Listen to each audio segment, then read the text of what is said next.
telethon, not a full one, a mini one.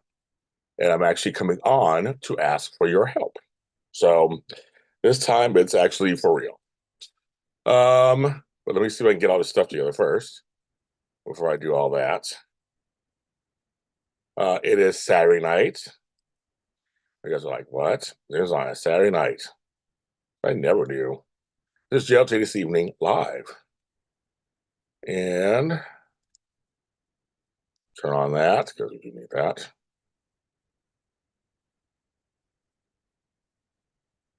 Okay. Let's go to the channel. See what's going to see who's on. See everybody watch me. I never come on this time. I've never come on really. Hello, everybody. Okay, I'm going to do this. Hi, Beauty for Asses. Always one of the first ones. Matt Litchfield.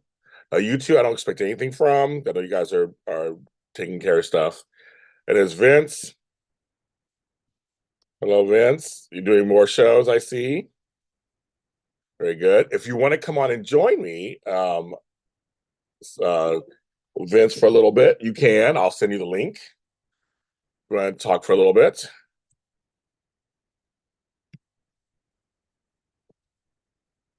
Saturday Night Live. It actually is like Saturday Night Live, right? It is.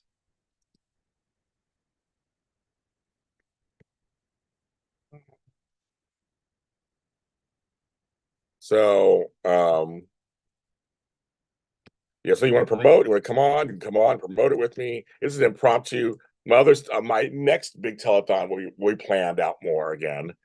I know, Crystal, you came on at the end last night. I'm so sorry. I had been on for 2 hours. You guys have snow in Denver. Very good. There you go.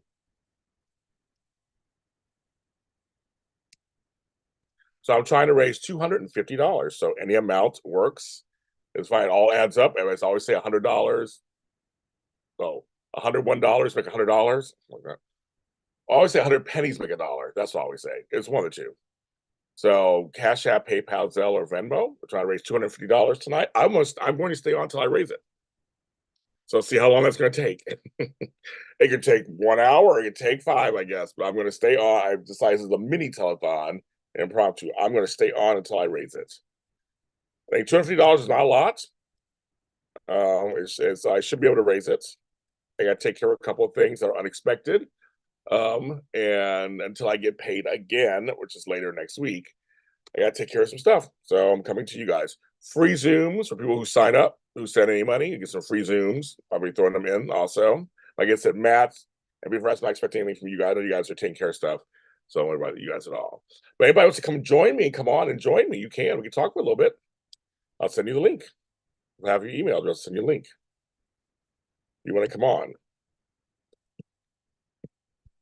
Again, this is impromptu. I didn't land this until a few hours ago. So underneath the video, send you a link. Okay, I'll send you a link, Vinnie. Because you come on for a little bit. Yes, I'll send you a link right now. But I'm putting in the different ways you can pay. All of them work. And Matt too. Okay, come on in. Okay, I'll do that. Okay. Everybody who's camera ready. I'll do that for you. I will send links. We'll see if Candice Mack comes through. Okay, I'm gonna send links to a couple of you guys right now. Let's see, where's the link? There you go. Copy invitation. I'll be on here until I raise it. So I'm gonna be on here. Okay, here we go to you. Your email is. So funny. I make sure with the topic and the subject, so you know what I'm doing. Okay, so it's sent to you, Matt. So you come on anytime you want to. Stay along as long as you want.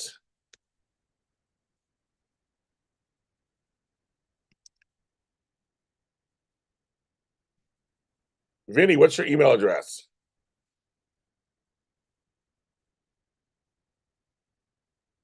Actually, I forgot. Tell your email address again.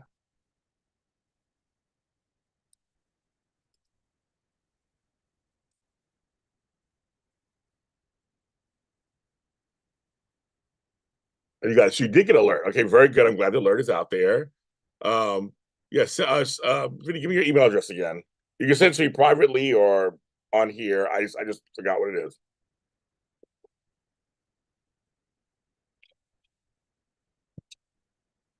And Chandra, I still got stuff to send you. I added something else in the box. It's like literally sitting right over there. I have a bunch of boxes to send out, so I'm gonna try to send them out by Tuesday or Wednesday. I literally have something. I literally have stuff for you. Yeah, I can't even send it. But I went out of town, part of this week and everything. Um, so that's and why I'm also raising money is for a couple of bills I got to take care of. He said 250 is not a lot. It really is not that much. If everybody gave $5, now yeah, on long times. Actually, 14 people watching now. If each person gave $5, I'd be actually close to it. I'd be kind of in there. Maybe actually, that's kind of funny. Yeah, go to right now, but I want to get out the house. I want to get it to you. I promised a present. Well, one of them is a gift you want, so I want to give it to you. But I added something else in there. And there's Matt. Hello, Matt. Hey, They're out there for the folks. There's Bridget. Says go. Go where? Where am I going, Bridget? Why are you sorry? Or half the sentence not printed out. Oh, she retracted the message and she wants something else. So how are we doing today? What's going on? It's Saturday night. What's going on? well, I was in the middle of playing a game on my computer and I got a notification that James went live. So, of course, I stopped everything I was doing. Well, apparently everybody's getting notifications today, so I'm very shocked by that. I got no everybody's getting up, so I'm very happy about that. Everybody's getting notification because I don't know. I didn't post anything online. Well, I did one video. It's coming out tomorrow, but I haven't really posted anything, so I guess that's good.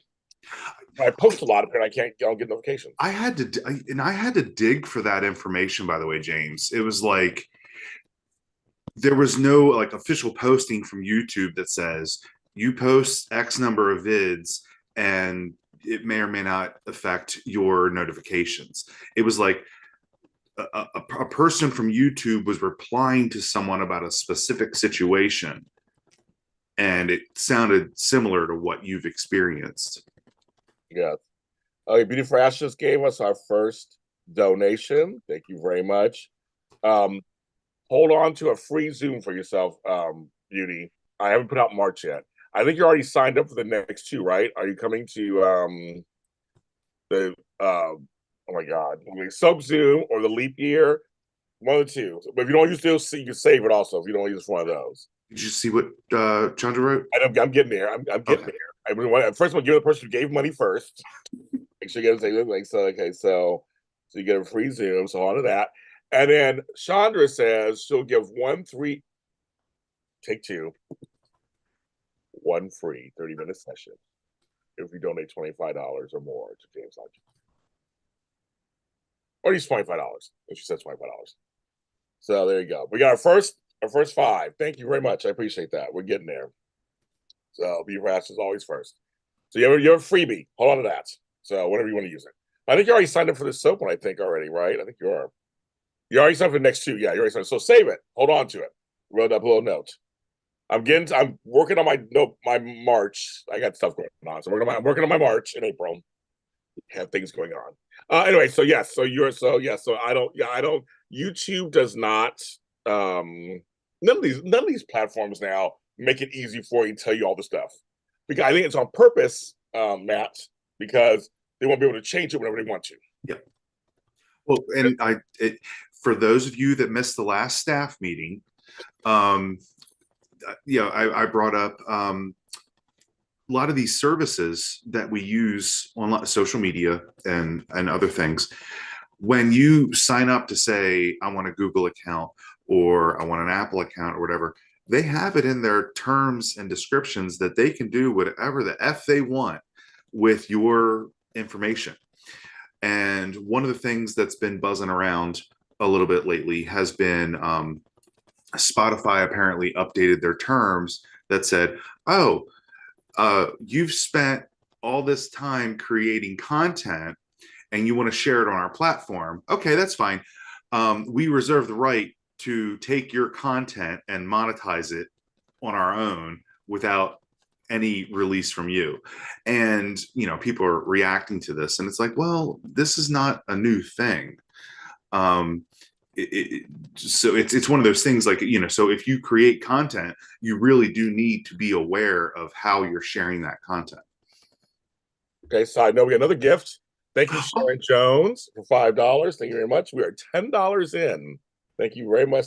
The S's are in today. So Beauty for Ashes and Sharon Jones, thank you so much. I love it. I love it.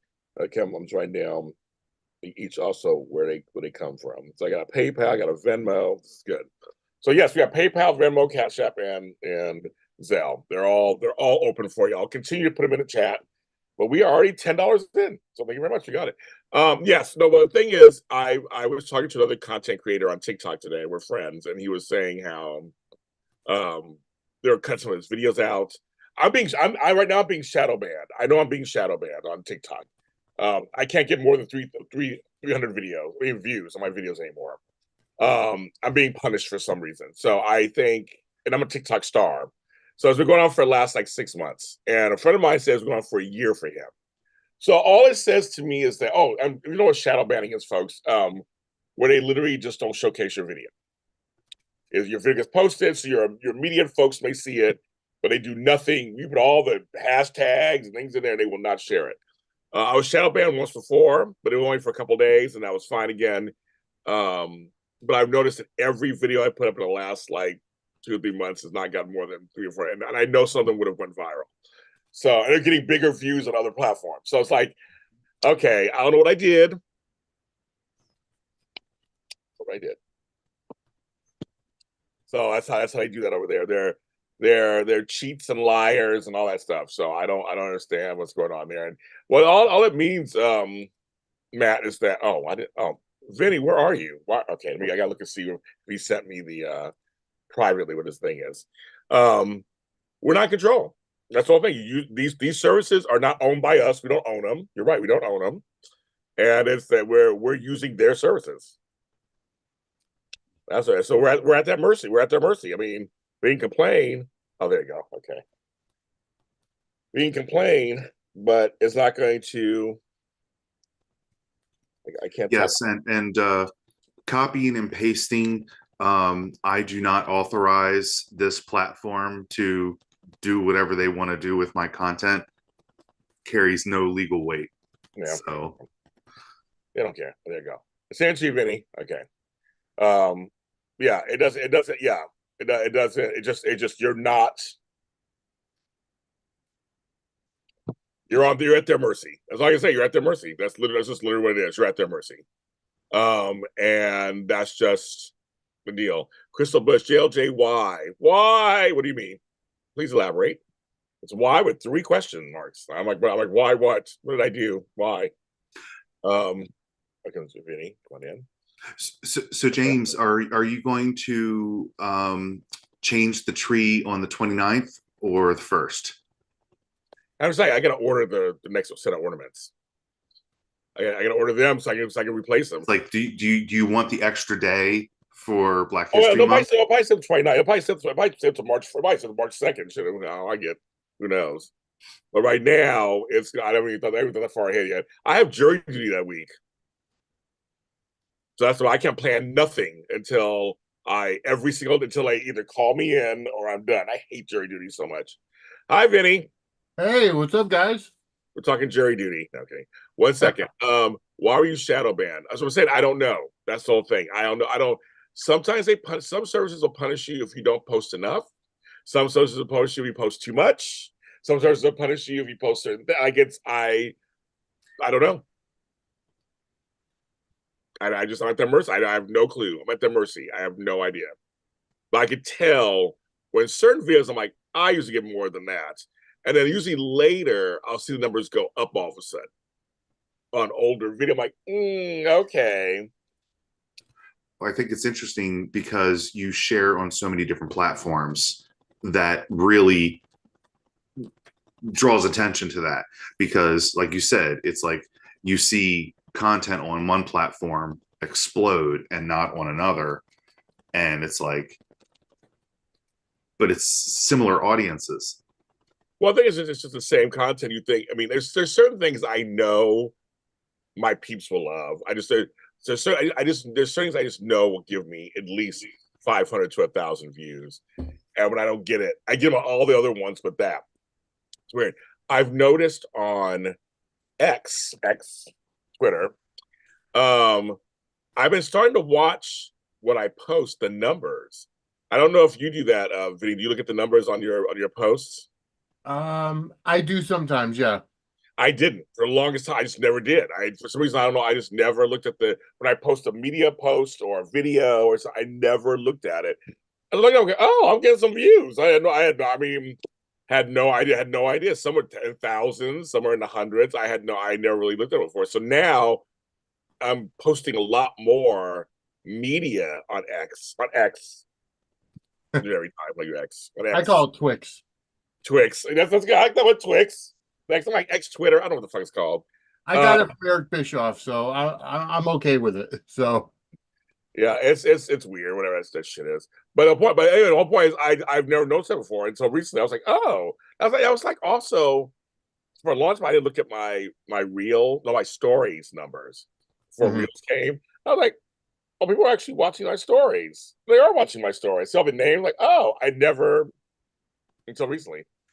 So James, I have this question for you. So while you're live right now, I just got a notification and I just swiped it just to dismiss it.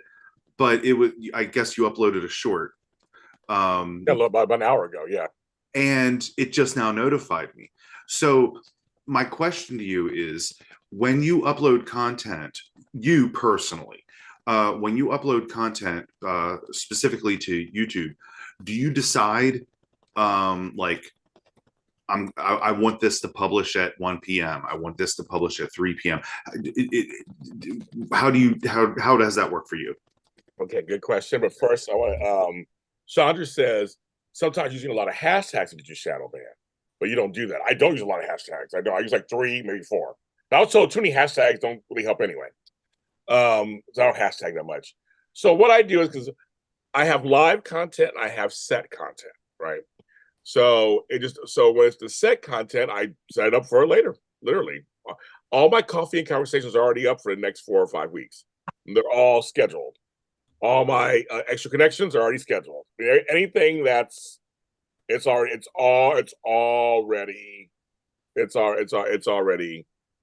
set up. And so I set it ahead of time. The shorts I do almost all the shorts I do in real time. I film a plane taking off. I put it up from my phone right away. Most of my shorts, or I'll film something earlier that day, and then later that night start just posting directly, usually from my phone. So do you decide like I said? So with because the network that is JLJ Media and all of its content, do you always schedule the same content for the same publish times? But everything's posted at 12 noon, 12 a.m. So I just publish it for the next, because my audience is all over the world. I just say as long as it's released, as soon as it becomes Tuesday, then all that content gets released on Tuesday, audio and video at 12 a.m. So now that's interesting, because it's like we were talking about. It's like we don't understand how, and in this respect, YouTube decides to notify your followers, because it's like I'll get notifications on some stuff, and then I'll see, oh, that was posted an hour ago, or that was posted 2 hours ago, but I only just now got the notification. Right. For example, I'll have for example, this is behind the scenes. This is my scheduler. This is all the shows I put out per day, per week. So I'm a crazy person, apparently. And you just prepared. I'm prepared, but I'm a crazy person. I got to do all this work. It's crazy. I'm crazy. I'm literally crazy. And as you know, Vince, as you start to do more shows, it gets crazier and crazier. It does. Yep. It does. So for example, let's see, I'm talking about a good example. Oh, okay, here's a good example. On Tuesday, no, that's not a good example. Yes, on Tuesday, I have 4 shows being released. and they're all. I have one that's just audio only, so I have that set up. But the other three are video, so they will be released at all the same time at 12 a.m. Pacific Standard Time. They'll all be released at the same time. And so if I'm up sometimes, I'll see that a few folks have watched a few of the ones. And some get it later. Then I wake up at some time in the morning and then I share them. So they're already out there. So I don't know what happens for you guys, if you guys get notified or not. By the time I wake up around 6 or 7 in the morning, then I share them out there. And then people starts to rotate. And I just know that the more engagement, the more likes. I mean, I can say likes, so I get the like button. I say it not just for my health. Fuck. It's also to help get your rotation. The algorithm likes that. It likes comments, whether they're good or bad, I guess. They like comments. They like likes. That's why a lot of times I may go to Vinnie's page and start liking a bunch of stuff because it helps it rotate and get in the system. And then notification, then I'll get a notification. Like, James, you have it. And I think that's when I get a notification, that's good. And I go, oh, okay. This show came out earlier. It came out earlier today. So I love it. Makes sense. Chandra says, I was also taught that if you engage with other content before you post yours, probably you can see it's greater. I don't think that's true anymore, Chandra. That is something that's a myth. Because I engage in content before, after, during, whatever, and I don't think there's a difference anymore. YouTube and other platforms are changing their rules every 5 minutes. They literally are. And obviously, our content creators who post stuff, we're noticing little things that are coming up. And it's like they'll change a button, they'll change the way it looks, they'll change the way. I mean, it's like I see now. I don't know if you guys noticed this, Matt and Vinnie. Underneath my name now on Instagram, it has my super organizer, ASCAP. I never seen it before until all of a sudden. I think that's what happens when you change to a business profile on Instagram, because I noticed that on mine too. When I change it over to a business profile, it's got whatever it has, whether it's podcaster or podcast or whatever I made it as. I think that's what happens is they have the they now have the title of whatever you're trying to promote, your business, your role, so to speak. Good job. I don't know, Matt. What do you think? I feel like it's more random than that.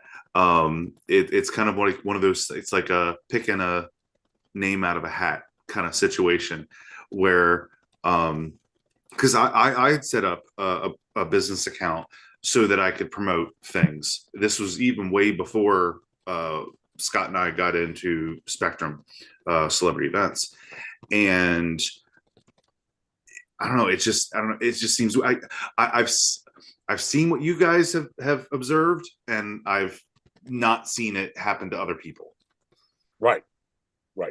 That's weird too. That's weird also. It's like, come on, folks. Like, what's going on here? Isn't that funny? They're like, so what do you do? I mean, and Vinnie, how long have you been online? You think? In terms of on Everything. Just like when everything. you first go online. I just started my Facebook page last year, actually. But in terms of wait a minute, you were never on. I was, but I took some time away. It's just a long story. But once I got back into podcasting, then I'm like, you know what? It's a must in order to promote your stuff. So I finally got back onto Facebook and got the page set up for my podcasts. But I've been on Twix for over 10 years. So I've always maintained the two Twix accounts, actually, my personal and then the one for my podcast. I use the one for my podcast more lately just to promote it more. But I do still utilize my personal one. Instagram I've had for a number of years now, and I've just changed it based on whatever podcast I'm doing. And I just recently got into TikTok because I don't know. I guess I'm one of those old guys that just doesn't get it and just doesn't want to do those things so much. I don't use the filters. I don't use the all the different rewind functions and all that, all the graphics. I don't get into that. I just do a video and post it. You need to put some bread in your fridge is what you need to Oh do. God. Yeah. Oh my God. Somebody who follows me now on TikTok was like, "Oh, you're a star over here. You have way more followers on TikTok." I go, "Yes, it's that goddamn bread refrigerator. That's changed my life." That time he's like, "Oh," because he's like, "Oh," because I saw you were on Jimmy Kimmel. I was on Jimmy Kimmel also. That also changed my life. But that bread refrigerator, 8-second video, I can never. I mean, every week and almost every other day, someone's like, "Oh my God, I saw the video. My niece saw you." And like, I'm like, "Yes, I know. I know. I know. I know. I know. I know. Yes." But James, it goes back to, and you've said this on more than one occasion, Oh, where it's like, just put the content out there. You don't know what the next thing could be. So just put it out there. very true. I didn't expect an 8-second dumb video to go that viral. We're like at 80 million views at this point or whatever. So I'm like, I didn't know it was gonna go like or something dumb. I was just being funny and just whatever. But no, I agree. You put stuff out there. I mean, my plane videos are in the thousands in shorts. People love watching planes taking off and landing. It turns me on, but apparently there's a whole section called aviation geeks, plane spotters, everything. I had no. I've worked. I've met this guy.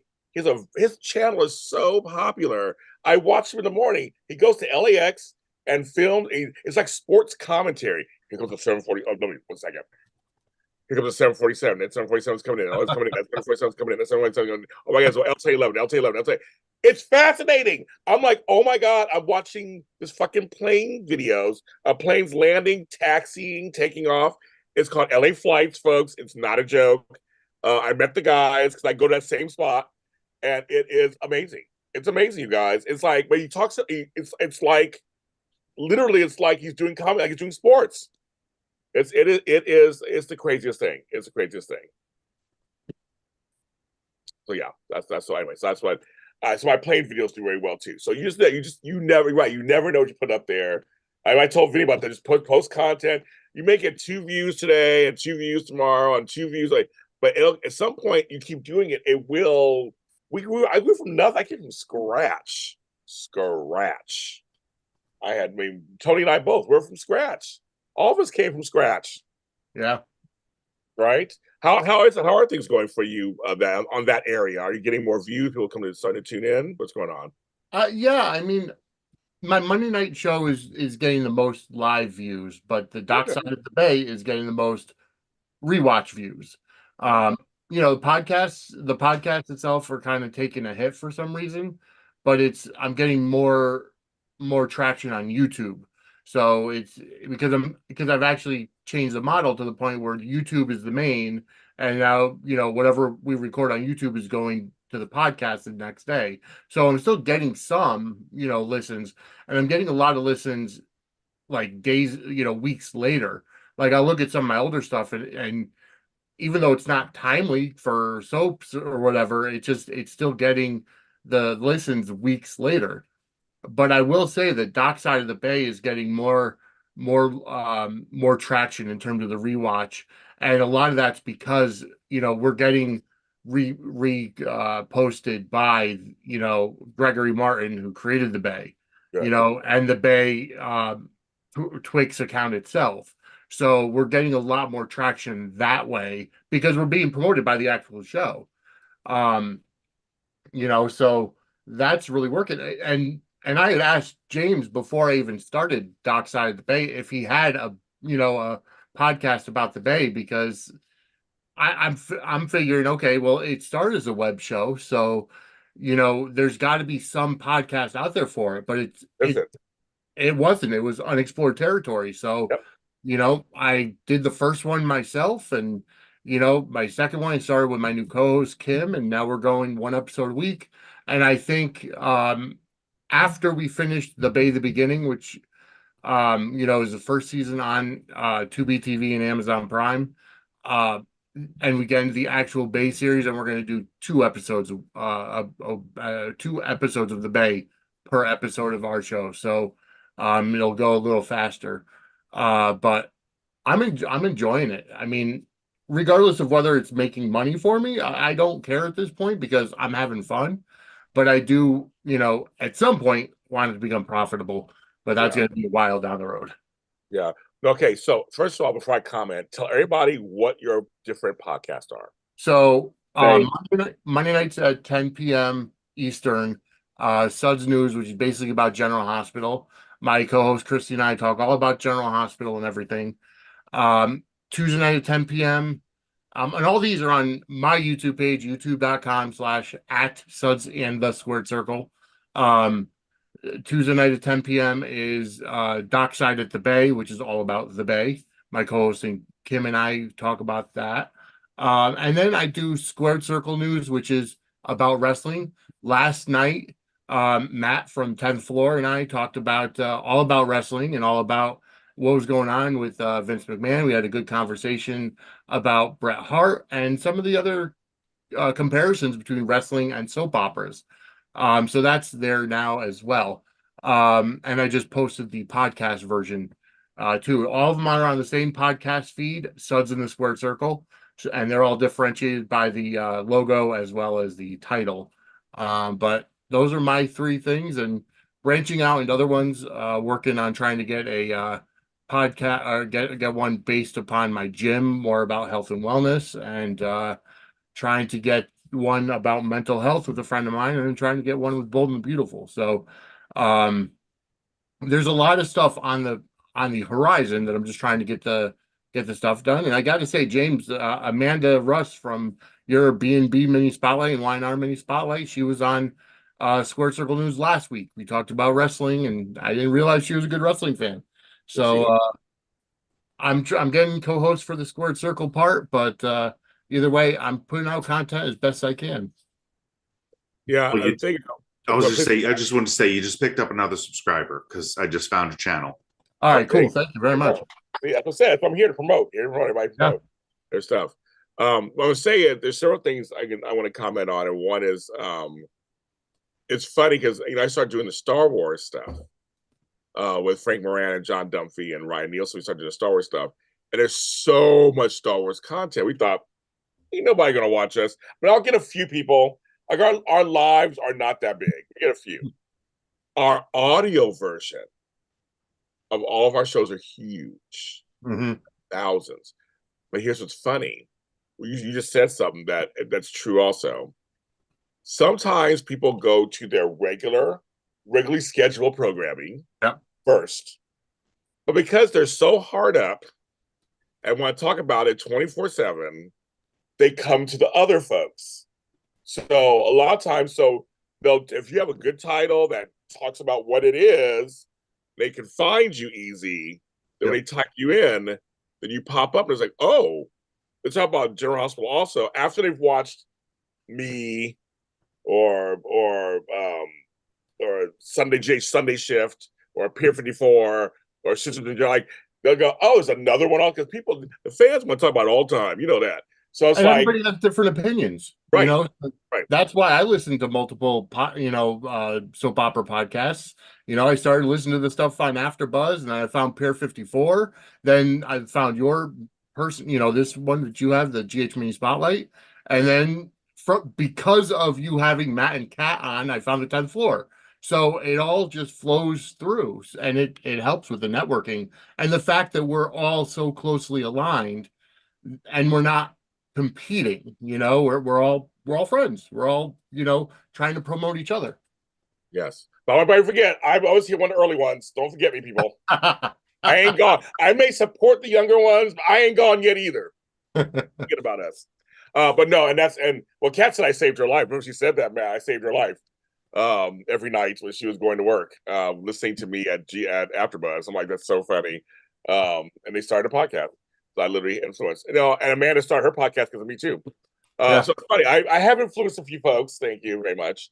But no, there is room for everybody. And that's what I found is that if you're having fun, like we're having fun. I'm a Star Wars nerd, so I mean, we all love doing it. So we're going to do it anyway.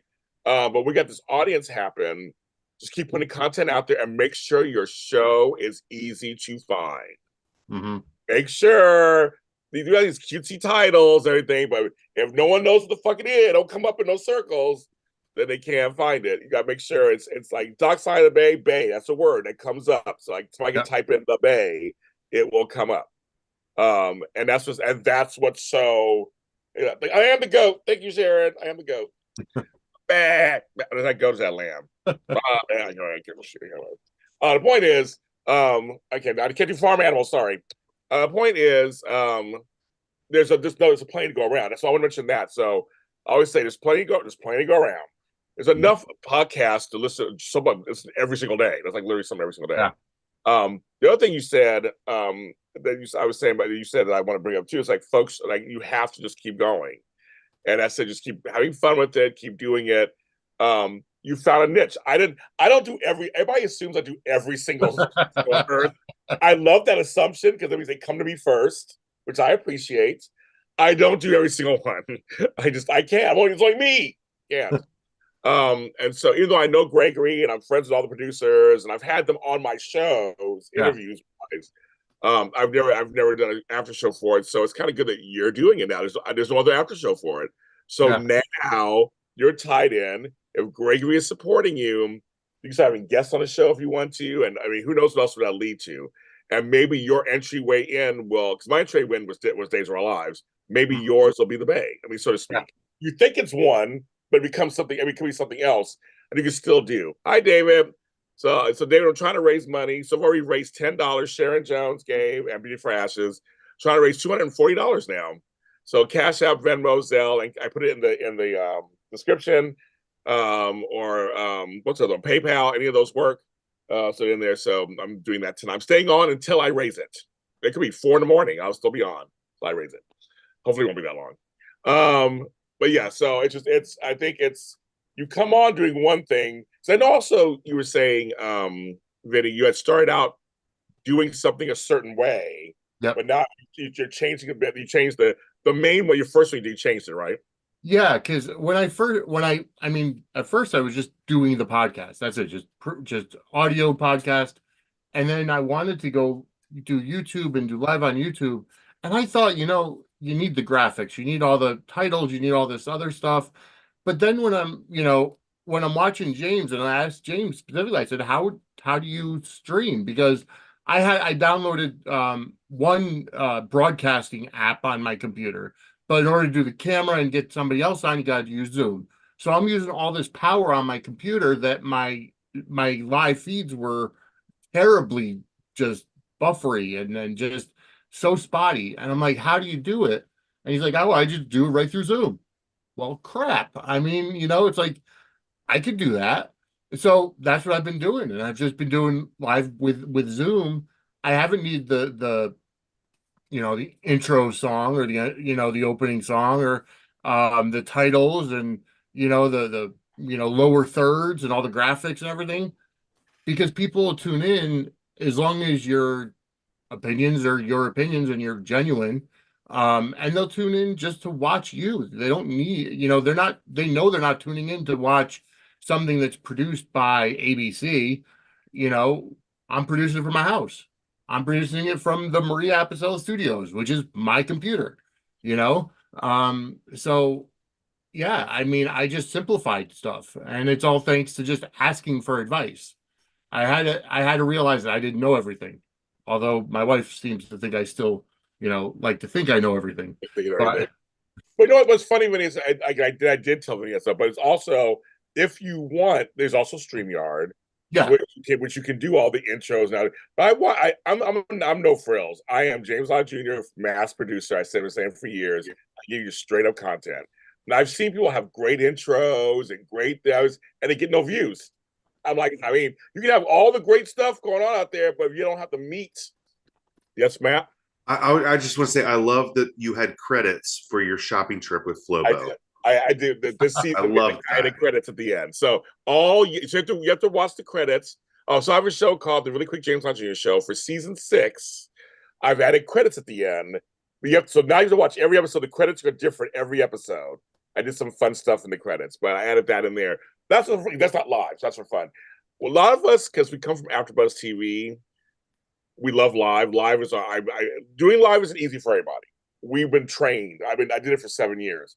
So we found that live, you don't have to edit nothing.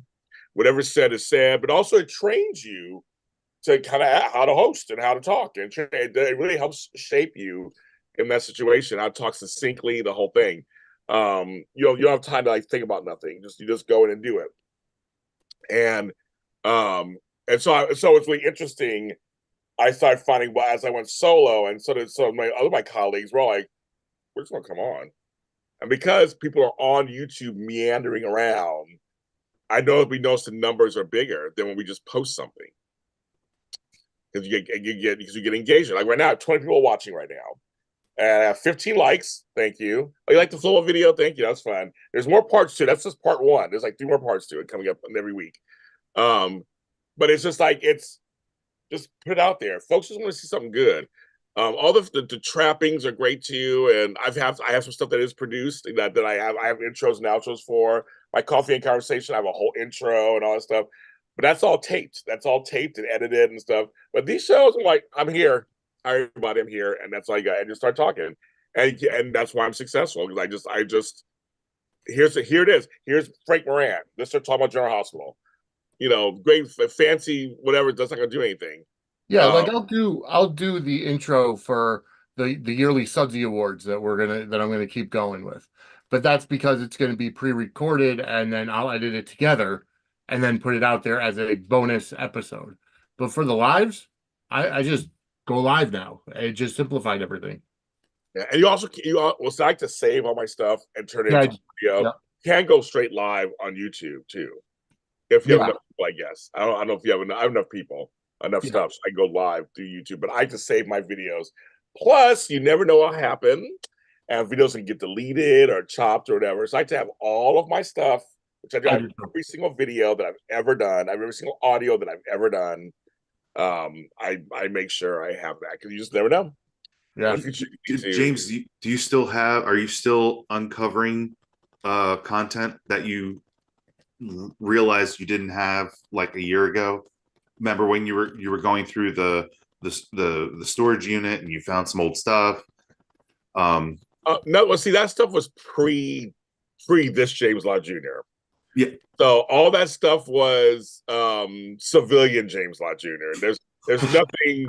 I mean, it was my other life. Like I have a lot of paper. I have a lot of magazine articles, newspaper articles when I was an activist. I have a lot of programs and pictures.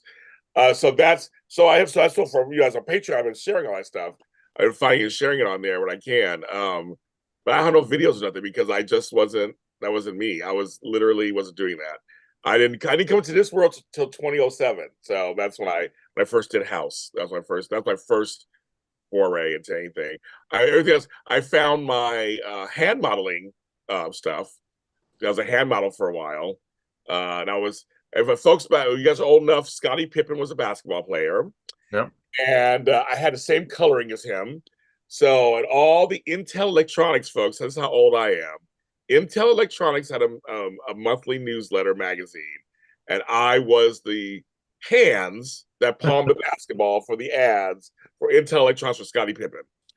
I got paid for that, and it was a fun job. I got manicures, and hands were soaked in paraffin and stuff like that. So that was your first official paid hand job? I know, walked right into that. Yeah. Walked right in. Candice, I'm gonna send you a link, Candice Mack. I'm gonna send you a link if you want to come on. Totally up to you. She want to come on. Come on. I know it's Candice Mack. Like I know. the JLJ hype person. Yes, I know. That was good, Matt. That was good. That was my first pay. Well, anyway, we'll move on to the next subject. This isn't JLJ After Dark. We'll move on to the next subject. I was about to say something like that. That's for like later on tonight. I did appreciate that when you. Well, it's almost 10 o'clock here on the East Coast. So yeah, he's like, "Go ahead, James, tell everything." I'm like, "I'll 10 o'clock my time before I say that." When you were recently on, I don't remember if it was the Dish and Days Zoom or if it was the Dish and Days live The Zoom or the live? But oh no, I think it was the live. And someone had brought up, it's like, it's like Yes, ma'am. different content creators do things differently. And it was established that JLJ content is just, you're just going to put it out there. Yes. And I kind of got a little bit of a chuckle, because I think that's why a lot of people really enjoy viewing the content that you put out there on JLJ Media, is that you're just going to say what you're going to say and put it out there, and people can like it or not, and whatever. And you're going on to the next. Well, what's funny is, and I'm so busy, I'm going to the next thing, because I have audio dramas to produce, I have music to produce. I mean, I'm busy. So I noticed that people, when something happens in a soap world, they come to me. I immediately get DMs, and I'll say, "You heard?" And I don't say nothing. I don't talk to nobody. And then I decide if it's something I'm going to talk about. And I can sit here, and all of a sudden I'll plop in and go, okay, do a 15-minute video that's straightforward, give my opinion. I put it out right away. And then I'm like, I have 1,000 views. Well, yeah, because I was the first person to get on it and talk about it. So I've noticed, yeah, if I had to sit down and produce it, and like, I don't do all that. I don't do all that stuff. Like that's just something. It's here. It is. You guys want to hear what I have to say? So I'm telling you what I have to say. And there you go. And then you go from there, and I get either people hate me or love me or whatever. I get the whole thing. But I like that I can just put it out there. My daytime todays, the last 3 of them did very well. Because their subject happened. And Tony Lasmato Jr., I put out my feelings about that, and gave my little story about how he dissed me. And he can kiss my ass. And I have no problem saying that out in public. You can quote me on that. He's a loser, and so good luck. That's why he's not working. There are plenty of Republicans working in Hollywood. Trust me. You're just tired. That's why you're not working. Him and Igor Rademacher, they're both tired. That's why they're not working. You'll never hear an honest opinion from James Lott Jr. on never. Yeah, James is never controversial. He never, he never says things that people will go, "What? What's James saying?" I do, and you can quote me on all that. I don't give a shit. I'm just like, these people are tired. It's like, there are plenty of folks. I know many people be shocked, folks, who's Republican in Hollywood, who isn't, especially in soaps. And many of them are working, and they're working fine. They have their opinions. They keep them to themselves, or they do things on the side. They understand that they're here to entertain you. That's what they're here for. They entertain you. They do their job. They come in. Doesn't matter. I'm like I said, I did my video the other day about my political affiliation. It got a lot of attention because people were asking me the stuff, and someone told me not to talk politics, and I was like, "Fuck you! I'll talk whatever I want." And I said, I'm basically independent. I mean, that's how I roll. Actually, I was Green Party for the longest time, but I said I don't really care for a two-party system. But I said, but I don't talk about it all the time because it's just not my thing. Everybody else is talking about it. You don't need me to add my 2 cents in there. But when things come up, and I don't shy away from them. If somebody asks me a question, I will answer it. So that's kind of how if someone brought up, I brought up a certain thing and I want to give my opinion, I'll give my opinion on it. But my whole page isn't filled with that. My shows aren't filled with that. I'm here for entertainment. I'm here to give you entertainment, and that's kind of how it is. And I know, like Vinnie and I know we have some different views on things out there, but we have some things in common too. We have some things in common also. I mean, that's just kind of how that is. I don't care. It's fine with me. We're here for content. We're here to give content out there. That's what we're here for. So the ones who whine about it, I'm like, well, that's you're bringing it on yourself. I mean, that's if you're whining. Seriously. Yeah, I decided to stop. I decided a while ago that my shows were going to be no politics allowed because, to be honest with you, your politics should be personal. I mean, unless you're actually working for a political affiliation or a political party or whatever, then you go out there and try to sway voters. But nobody needs to know your personal. I feel like there's a lot of celebrities that lost fans by coming out as a specific political party one way or the other. And I'll say it. There are a lot of outspoken people on both sides of the aisle in Hollywood, and it is what it is. Nancy Lee Grahn has me blocked on Twix because I don't agree with her politically and I said something. So, You know, she blocked me for that, but I still appreciate her work on Yeah, GH.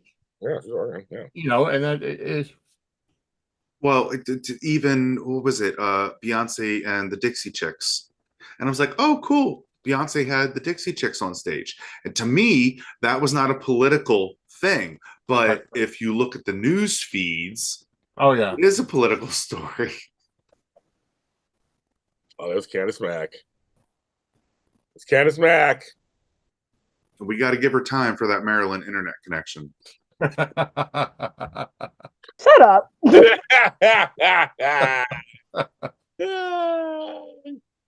Yes. And Cass, I was with my mother this morning, this afternoon, and we got a whole box of goodies for you right behind me. I'll be sending to you from both of us for your birthday. Yay! So it's back Yay! to me.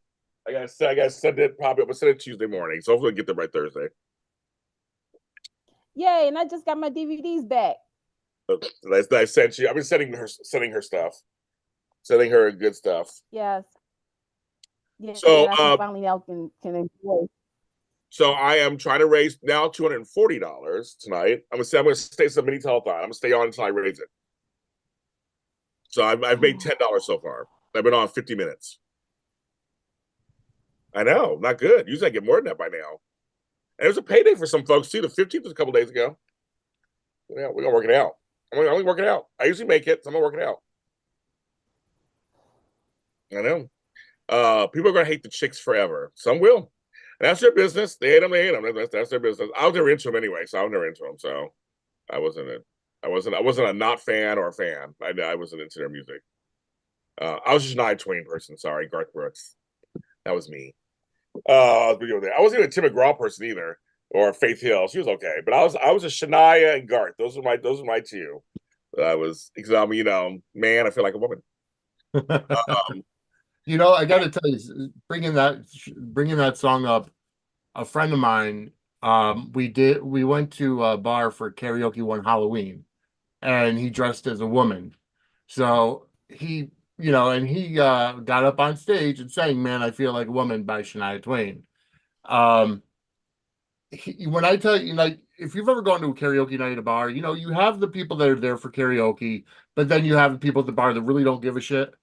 Well, right. Even the people at the bar were watching because he did such a great rendition, dressed as a woman, and it was absolutely hilarious. Where he got a standing ovation even from the people at the bar that didn't even go for karaoke. So that song brings up fond memories for me. Well, that song is a fun song. Yes. And if a man sings it, it's actually funnier on some level because it's like, oh, and that's Candice's Wi-Fi. It's literally this kind of it's a fun sing-along song. That's just brings back memories for a lot of people. I just think it does. Just some songs are made for that kind of call and response. It's like you just say, oh, okay, lane. I mean, just I was like, I remember friends in low places going to a bar and everybody sang that song. Yeah. Everybody sang the chorus. It's like those songs are made for it. Yes, Matt, you look disturbed. No, I'm just thinking about how old the song is, and I'm trying. Oh yeah, it's old. They're the 90s. 97, I think.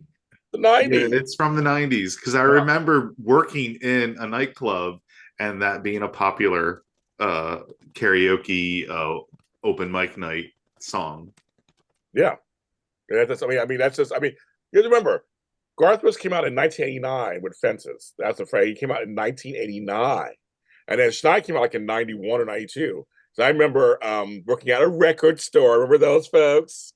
I worked at Camelot Music. I was 23 years old. And we were playing Shania's first album. But before the next one came out, it was huge. The first album with Who's Bad If Your Boots Been Under and all that album. Any Man of Mine, all that album. And it was like I played that alongside Ace of Base and I Saw the Sign. Because it opened up my eyes. I saw the sign. And I had my hair I had my hair party done. It was like them.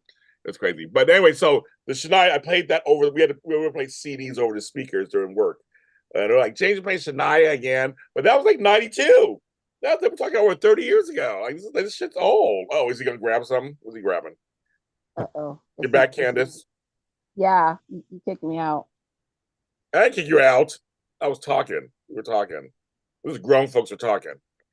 Oh yeah, I forgot I'm the kid. I'm sorry. My So, bad. so Vinny does the dock side of the bay. Do you know that? He's doing a bay over Yes, after. they did. He's Yes, the I only did. one. I told you I don't cover the bay. I know you don't cover the bay. I'm like, I never covered it.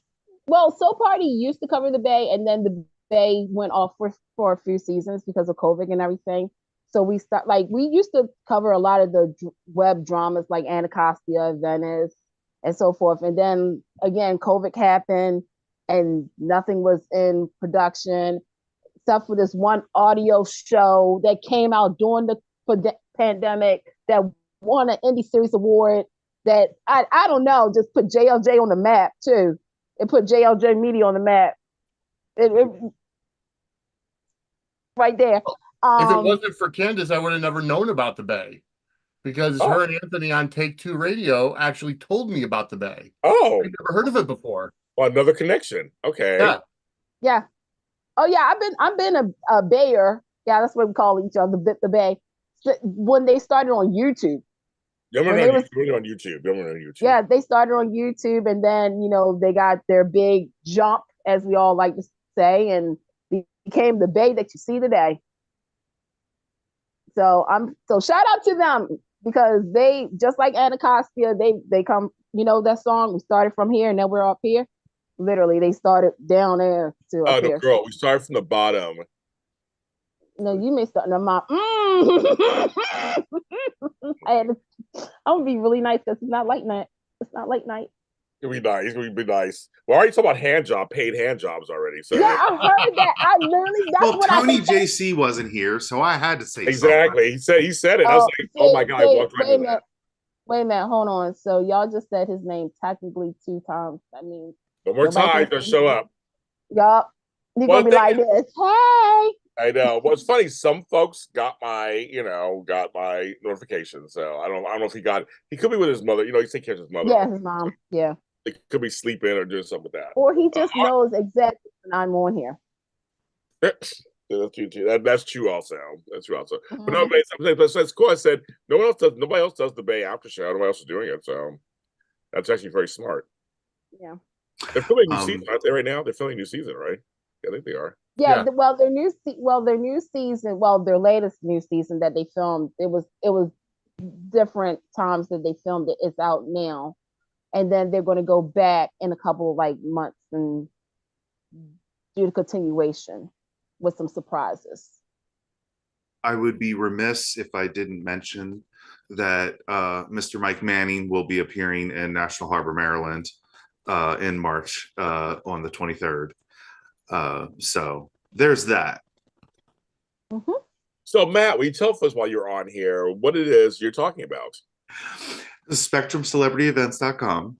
And we have an event coming. Well, actually, we have an event coming up this weekend in Florida. Oh, yeah, you do. Tell me about that first. Tell me about that. We have a VIP dinner with Freddie Smith, former Sonny Kiriakis from Days of Our Lives. And that's occurring on, is that the 23rd, I think? 23rd.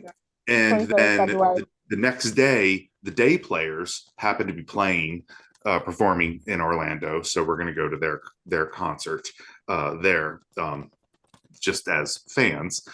But in March, on the 23rd, we have Cameron Grimes and Kate Fairbanks from Young and the Restless, Taraya, and we have Mike Manning, Charlie from Days, but we also know him from the Bay, and as well as Colton Little, Andrew Donovan from Days of Our Lives. So that's coming up as well.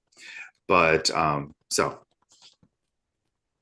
Oh, and I was supposed to get a text from someone. I know. Candice, I've been working. I've been working. I'm sorry. I've been doing overtime. I've been trying to get my Does your phone not work? It goes 2 ways, buddy. In case if somebody doesn't call, you always check. That's right. Okay. No. Now, I have timestamps. Wait a minute. Hold on. Excuse me. Wait a minute. Excuse me, sir. You forgot an event. Which one? Edition Days. Which one? It already happened. No, isn't there Edition Days event coming up next month too? No, Or no? no. I thought it was. We had it. We had it last weekend. No, I mean in person. Oh no, oh, no. I wish there was. No, there's no. There have been some discussions about a possible in-person event in February of 2025, Okay. Yeah. but There's not, so I just like told you an hour, 2 hours ago. There's not. Tony runs everything by me, so there's nothing going on. yeah, there's Okay. nothing's been I, signed. Nothing's I was been. just making sure because I put it out there last week in the chat about an East Coast event, and I'm just saying Well, it there's would two. be nice. There's two. There's two. Yeah, no, Tony would know. He's not doing anything. We're talking about year 10. You think about Oh, wait, are you talking about a possible South Carolina That's Yeah, event? that's still next year. that's still next year. Yeah, that wouldn't be this. Yeah, that wouldn't be this year. Well, so folks, you don't know what the fuck's going on. Tony Moore, my chocolate twin, leader of Edition Days, and the reason why I'm here as a host. Award winner for his film Kevin. Yeah, he's an award winner. But my whole point is back to it's all Rosalie to me. I'd be here if it wasn't for him. And I'm the most popular member of Edition Days. Thank you very much. Is next year it will be 10 years of the show. And so he's from Greenville, South Carolina. That's where he started going to the events in high school, the sub events. So he's thinking bringing it back home. I thought that's a cool idea to bring it back home for 10. So that's what was talked about the other day. Okay. And that's what he talked to me about also privately. Just like he's like, I wouldn't like you want to do that. It'll be 10 years for me also. So I've been trying to plan a JLJ con or something, or JLJ Lottie con or so. I'm trying to figure out that's just I'm trying to think of something of that too of some sort. So I'm trying to Well, some of us tried to make that happen, but unfortunately, James is human. yeah, I know.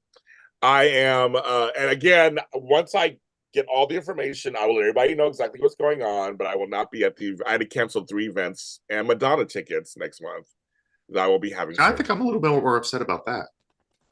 My daughter's upset about that. I'm taking her. I don't know why. I mean, she comes late anyway. So, oh, sorry.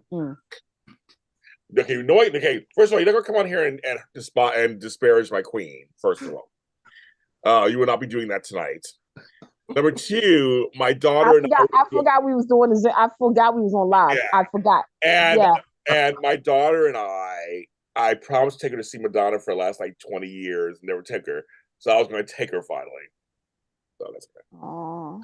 So anyway, life. My health is more important. But I will. Once I get all the info, I will let everybody know. I will do a show and everybody know what's going on with me. And just to let you know that once you do the show and after, you do have to face me.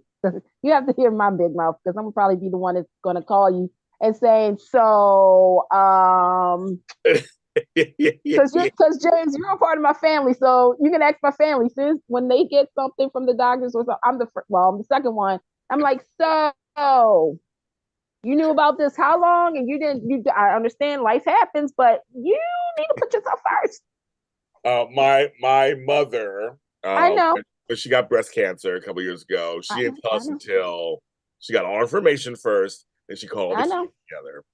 I know. I was upset. I was like, hey, just when you're ready, just tell me when you're ready. Yeah, that's how a lot of family members do. They wait until it gets to that point, and then it's all of a sudden you have to have the sit down meeting, you have to have that talk, yes. And then the first thing you really want to say, you can't say because if you say it to your mom or your daddy, you get slapped into the next year. Yeah. Yes. Yeah.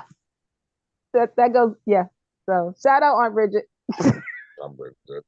Yeah. So anyway, but I am sad about that. I had a whole East Coast tour I was going to plan. It's not going to happen yet, but it will happen one day. It will all happen one day, if I survive. So we'll see. What kind of? Wait a minute. I have a dark sense of humor. Hey, no, my thing is, if something happens to me, I'm actually putting some stuff in place just in case something happens to me. But my thing is, I've lived a lot of life, and I have to decide from all of you people who gets JLJ Media. Didn't we already settle that it was going to be like a 50-50 split between Candice and Flobo? That was kind of thought. That was a thought at first. But I mean, I'm the PR person. Tonight, if you give enough money, you can have a JLJ Media when I go. Shit, I don't care. And Daisy's getting. I think Daisy was getting. No, MJ or Daisy was getting the phone. Gets my phone. Right. But sadly, she won't have the code to the phone. No, I haven't. I would have it placed somewhere where it's. I'm seriously putting some stuff in place. Actually, I'm putting some stuff in place. Okay, just remember who gets certain numbers. Look, I'm not even dead yet. You guys are all like, "What did I remember? What I get? What I get?"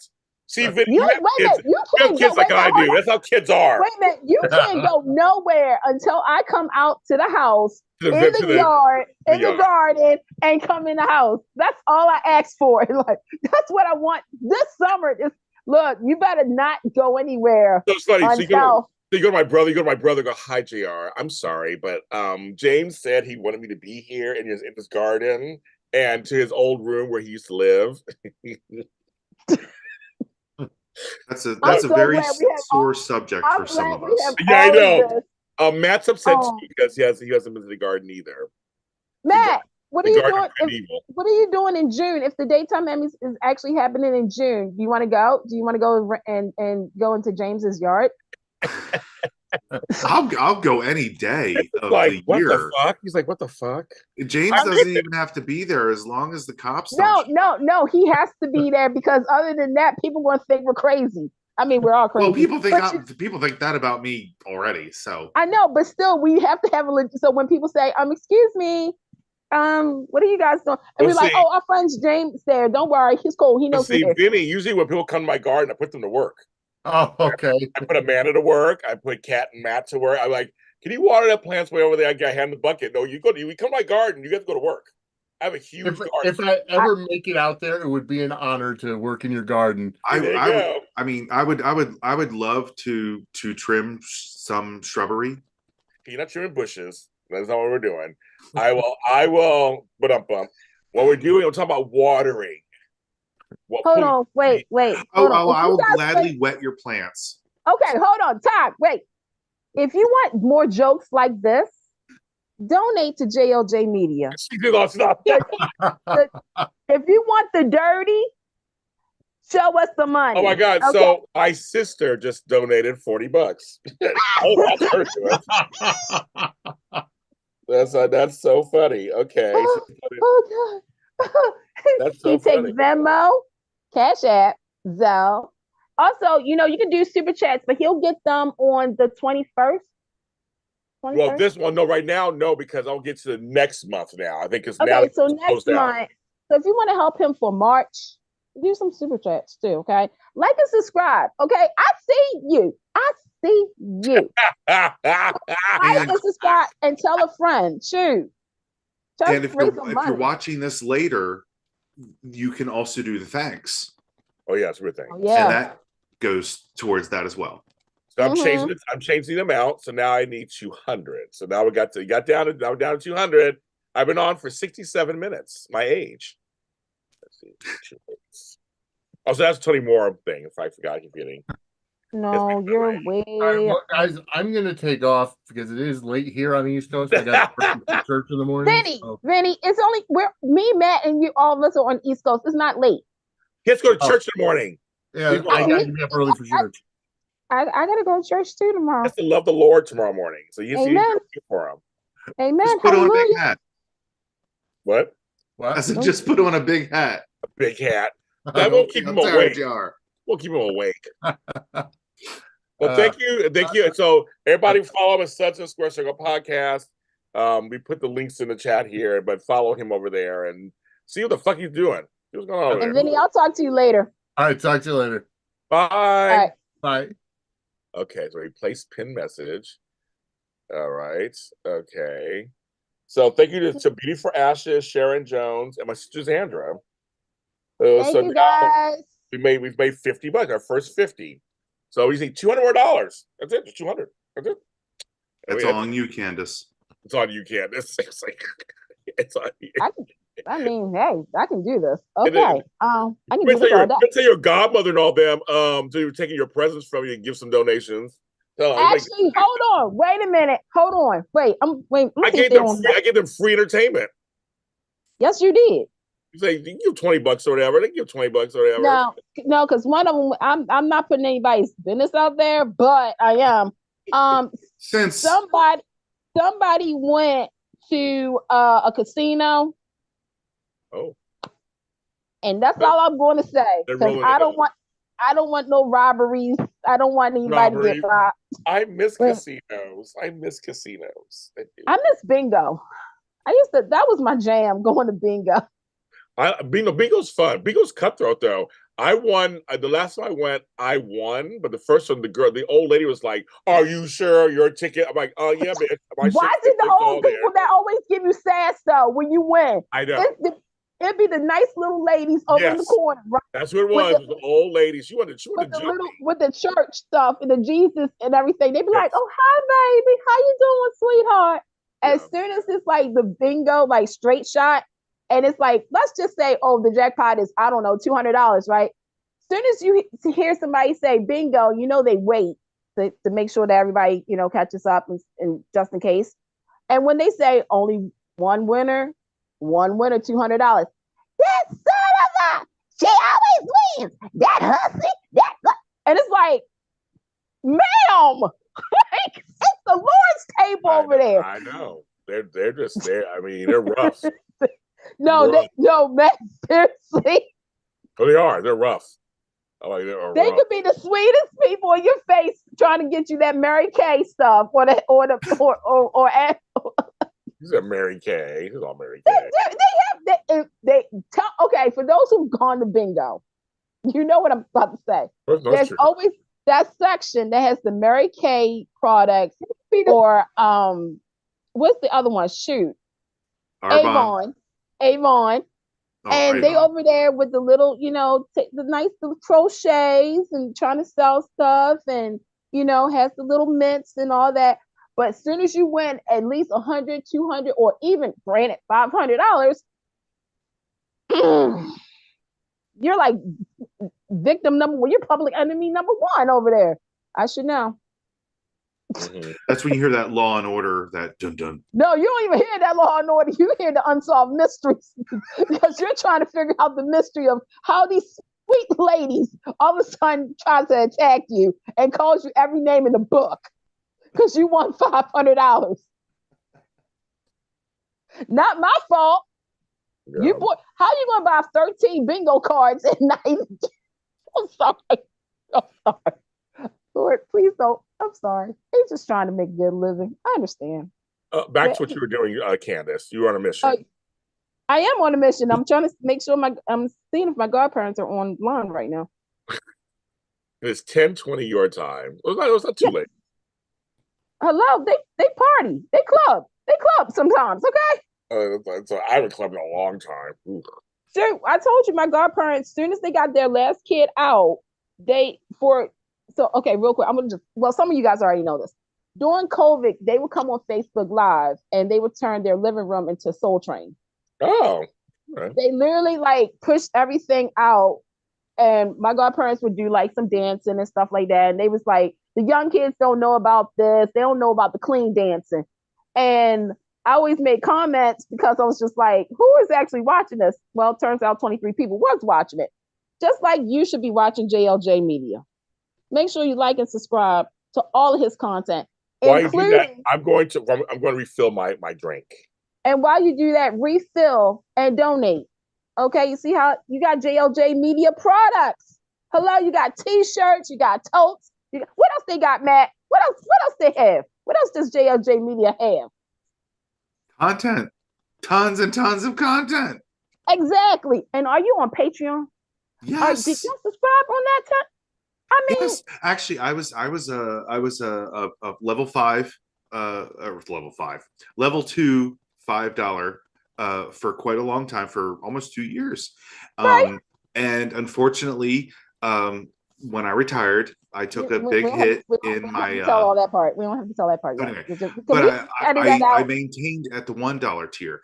Even That's at right. the $1 tier on Patreon, I'm getting multiple notifications of content from James, whether it's him shopping with Flobo or walking with Lucy, his mom's dog, or just somewhere he happens to be and plane spotting and stuff like that. So even at the $1 tier, the introductory tier, there is multiple component pieces of content.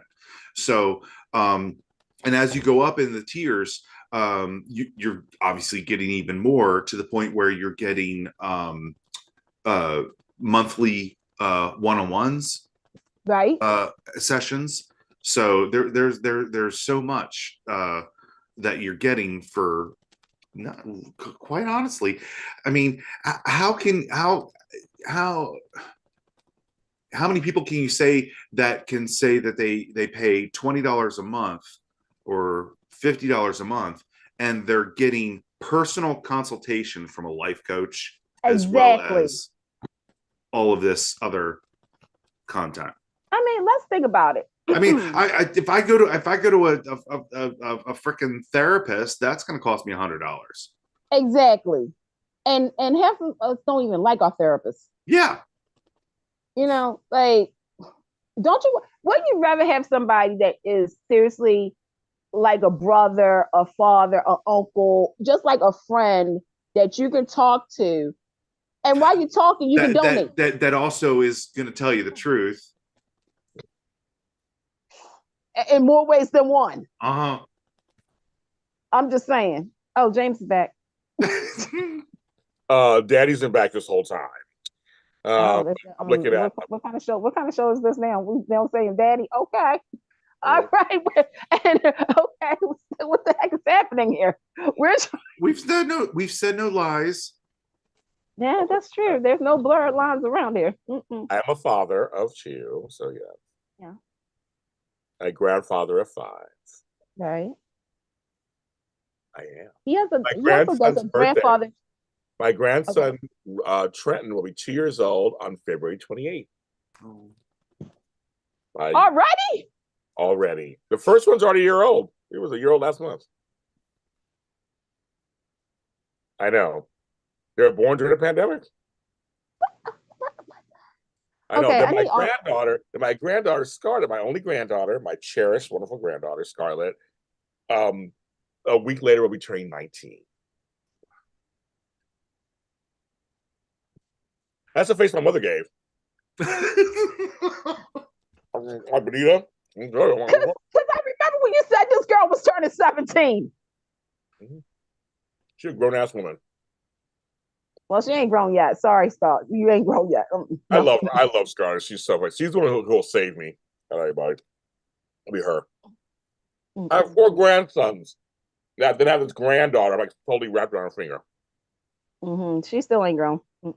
She's hilarious. We're gonna. My grandchildren are funny. They make me laugh. I was like, where'd their attitude come from? Benita. That's where it all starts. Benita, my twin mother. Maybe me too. In honor of the Pop-Tart King who just passed away. Right. I know he's still alive. I know he's still alive. What? Even I knew that. I know he was. I'm eating raspberry Pop-Tarts. They're so good. I like raspberry. If they're new, they're good. I just get frosted cherry. Ooh. Yeah, frosted cherry and strawberry. Strawberry's okay. Yeah, but when they had that butterscotch Pop-Tart, I am brown sugar and maple. Oh, wait, are we still talking about Pop-Tarts? No, we're talking about his dating profile now. I am brown sugar and maple. Suddenly, the wheels are in motion. But no, I go classics. Brown sugar and maple, frosted. Unfrosted Pop-Tarts are just wrong. And then frosted cherry. But the frosted raspberry, yeah. You know raspberries grow in water. Okay. For me, James, we are the same generation. Yeah, just, I'm only 5 just a years half a old. decade apart, but Yeah. everything was mixed berry flavored. And so it's like, for me, I really don't like anything like blackberry, raspberry, mixed berry if I can avoid it. Okay, first of all, what's wrong with mixed berry? Blackberry. And what's wrong with blackberry during the fucking month of February? The two berry you don't like are mixed or black, and I'm both of those. So what? I don't understand. I felt a certain way too. I'm like, hello, I'm mixed and black, so I don't know what's going on. Mixed and blackberry. Okay, sure. He don't see color in Pop Tarts. But he sees them in berries. That's because I'm gobbling them up too quick. Mm-hmm. So you like blueberries, right?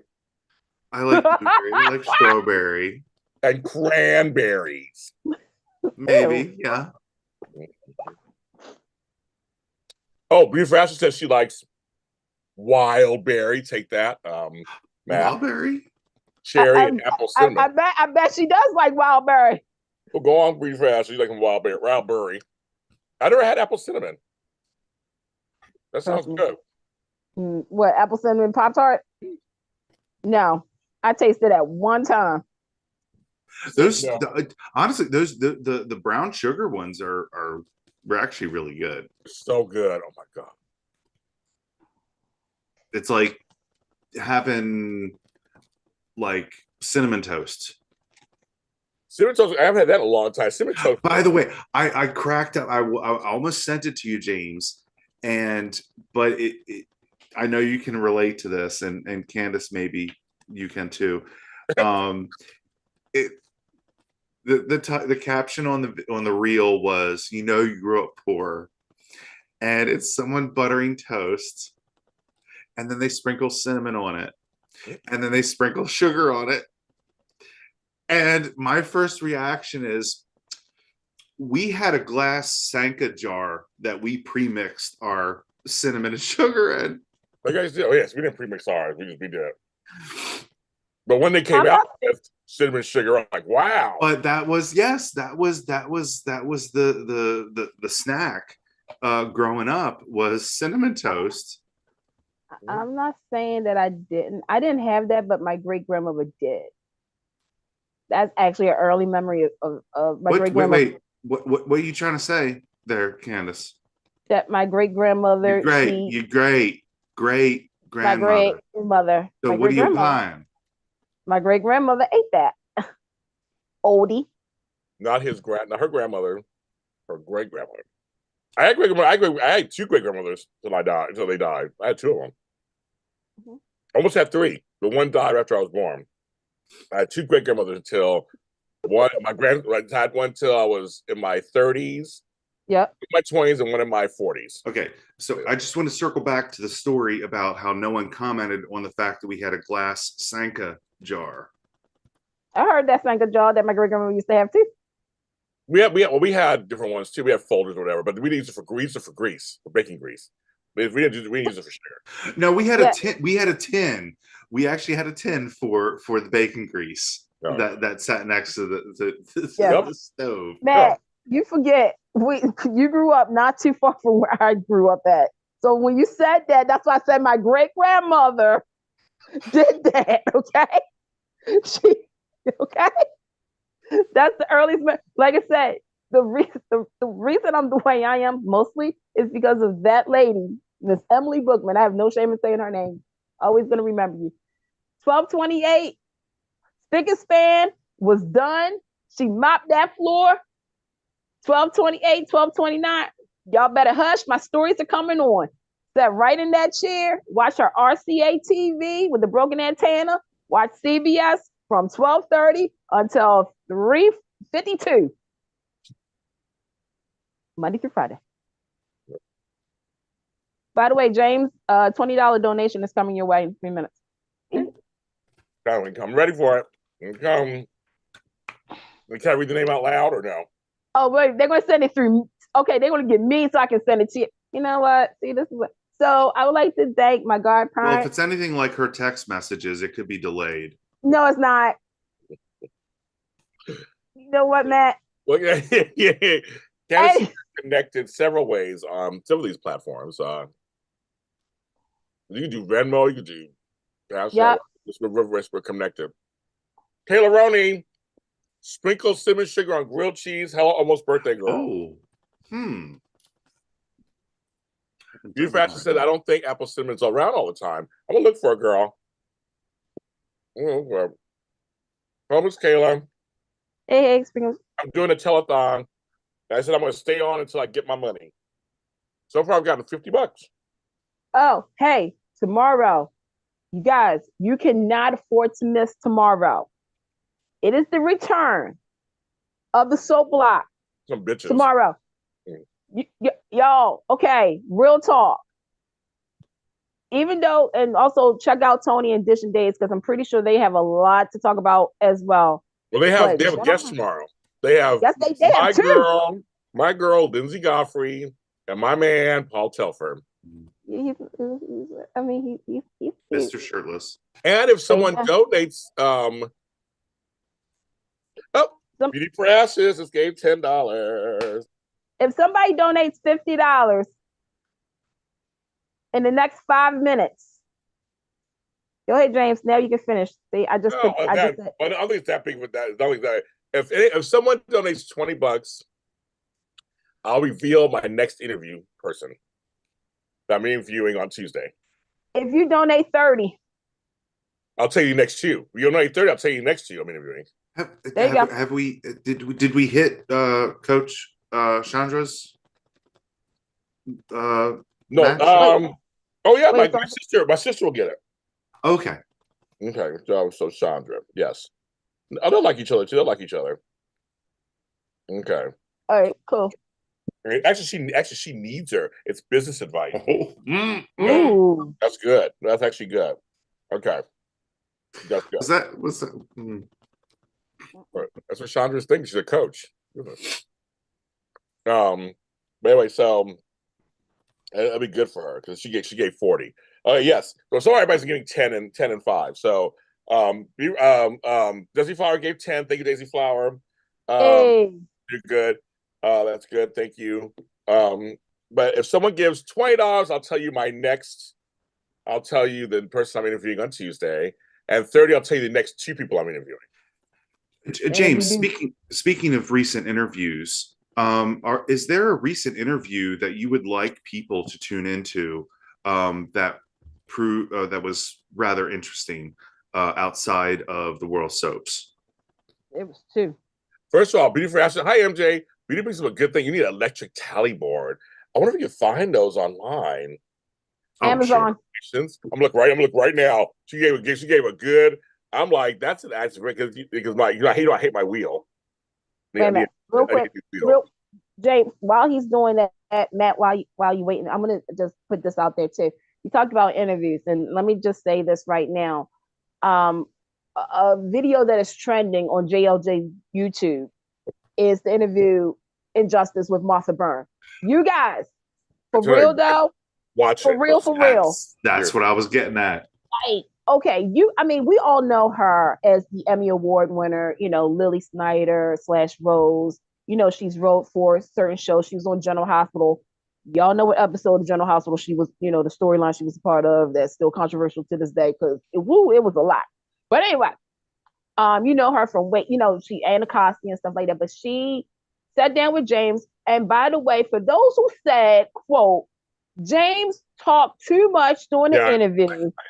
For real, what interview was you watching? Because seriously, I watched it. I watched it actually 4 times, and I didn't see that. But you need to see, and everybody has a right to their opinions about. This is why that interview is so important.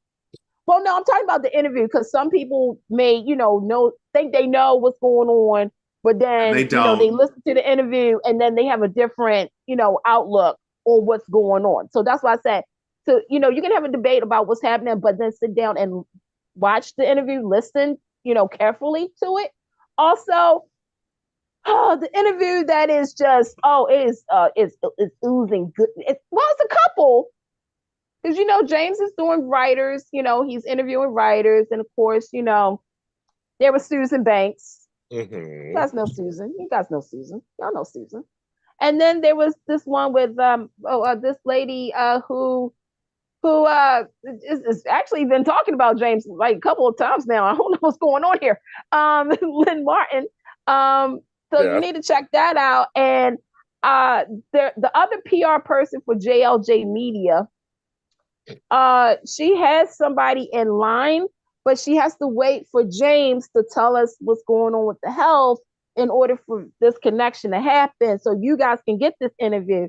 So we're thinking about his health first and foremost before this interview happens, because if this interview happens, I'm going to say it right now, all hell will break loose. But the thing is, I have jury duty in 2 weeks and then surgery 3 weeks. So it's all this stuff coming up. So right.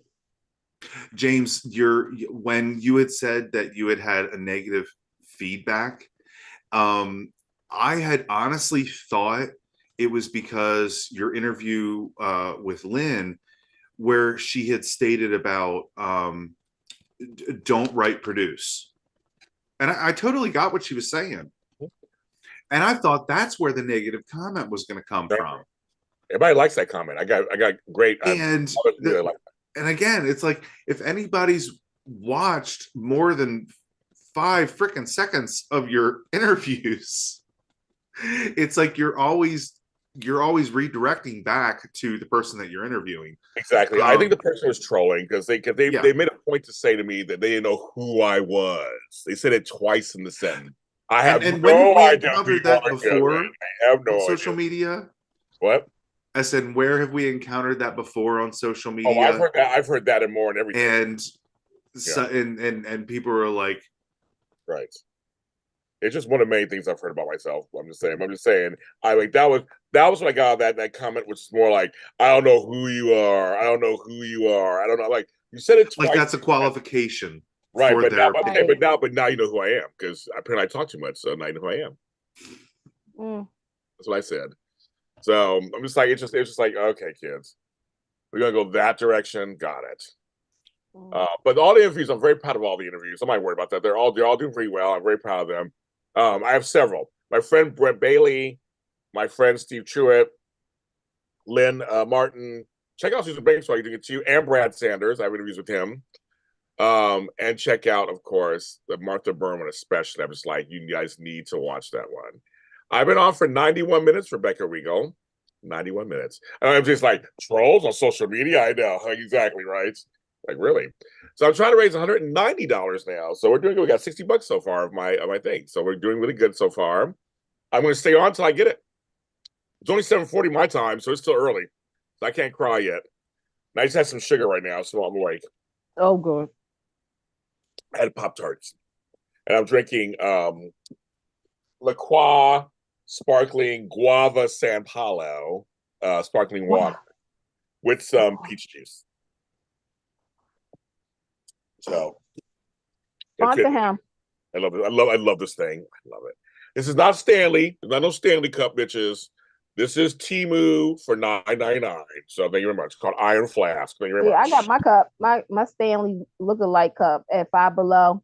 Yeah, I'm like, why are we paying $100 for a cup? Now, if someone wants to give me one, I'll take it. But I'm not going to buy no Stanley Cup. There's certain things I'm like, nah.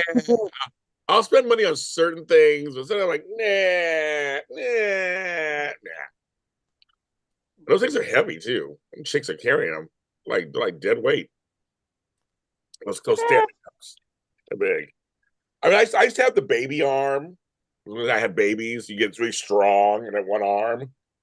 But it's been years. I mean, yeah, I still do it every single day. So I was gonna say you do it every single day. So I mean, yeah. So yeah. I did it for a few years here and there. So, and the grandchildren too, here and there. So I do it every day. But you feel really strong after a while.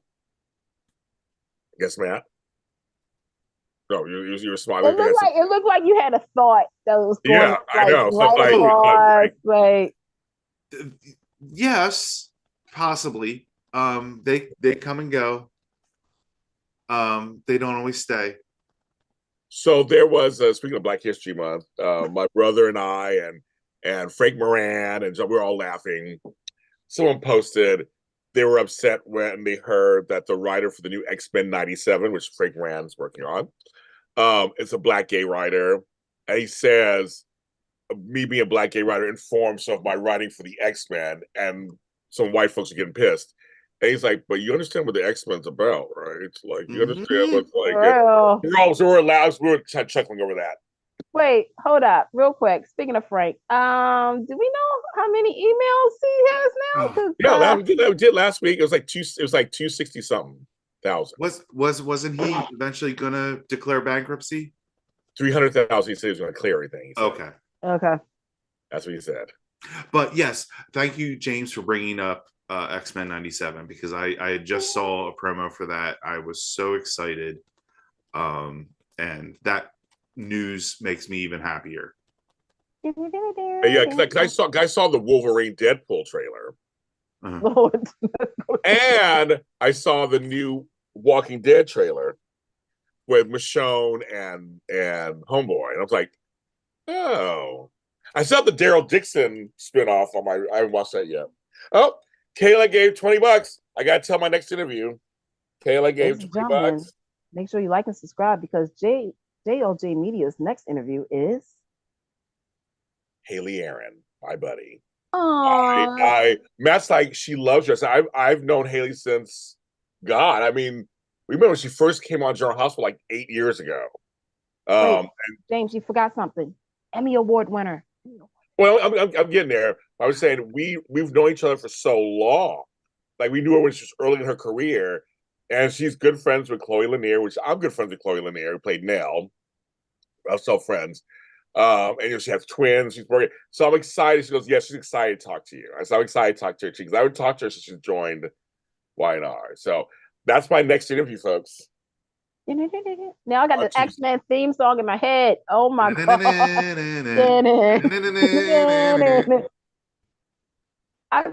I'm hope, but I'm just say this as a even though I was born in the '80s, but the X-Men was like hands down that. I don't even know why some people are kind of turning their nose. Besides this news that came out, a lot of people was turning their nose up at this, and I was just like, huh. I was actually introduced to X-Men because of back in the day, Candice, there used to be this thing called the Yellow Pages. What's that? And that's how you connected with some services. So back in the day, I found Yellow Pages though. Yeah, they were actually yellow, and they that cost a lot of money, I bet. It did, because of all that yellow. And I actually found an at the time GLB at the time. Oh yeah. Group that met in the basement of a Planned Parenthood, where I could go talk to other freaks like myself. And this would have been 91 maybe, and I was young. met another person I met many people, but I met someone, and he had been collecting X-Men comics, the Uncanny X-Men in particular series. Yeah, I know that one. And he's like, oh, you want to here, and he gave me a freaking long box of all the Uncanny X-Men at the time and loaned it to me and just gave it to me. He got them back because I was an idiot and didn't think to I got insure them. But anyway, but no, even back then, it's like it was clear that the X-Men was about othered people. And it was before we had we didn't have the language back then, or at least I didn't have the language back then. And it wasn't about the superpowers. It was about how society viewed these people that were othered as a minority. So X-Men is always going to hold a special place in my heart, because of how they represented in a science fiction, in a fantasy kind of way, stuff that we're dealing with. I always appreciated the X-Men because, like you just said, they take what they, the superheroes, they were us. We felt like outsiders. Like, what I'm saying? Like, everybody was not the same. And that's what the X-Men for me was, because I was a total geek in school. Mm-hmm. There was a lot that I didn't have the father figure. I mean, I had a father figure, but I didn't have a father. My mom, we all know what happened with my mom when I was young and stuff like that. So, I mean, obviously the X-Men, for a lot of people, represented them because they weren't the normal. You see what I'm saying? Like, if you, the sexuality and also single parenting and, coming from all, like, we were not normal because people used to shame kids who was from single parents. Y'all remember Dan Quayle? Him? Single parents. Unfortunately. Is he gone? Is he, or he's still alive? He's still alive. So he's just quiet. Nothing going on with him. Ain't nothing going on but the rent. Not even that. Have a J-O-B if you want to be with. We don't want to be with him. No. But yeah, I'm just really excited about the X-Men. I saw that trailer, and when they said the series, I was like, I remember that though. I was like, but they didn't put the Fox Kids part. I was like, obviously, well, I mean, Disney owns Fox, so technically, you could have done that, Disney.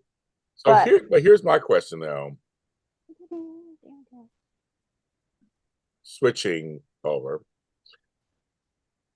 do we really need another Fantastic Four series again?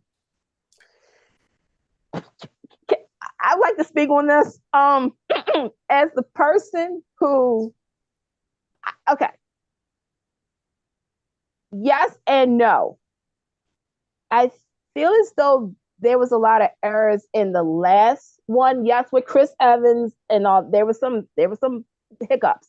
Obviously, they weren't a part of the Marvel universe, and that's why they're doing this movie, is so they can finally say it's now a part, it's home and whatnot. But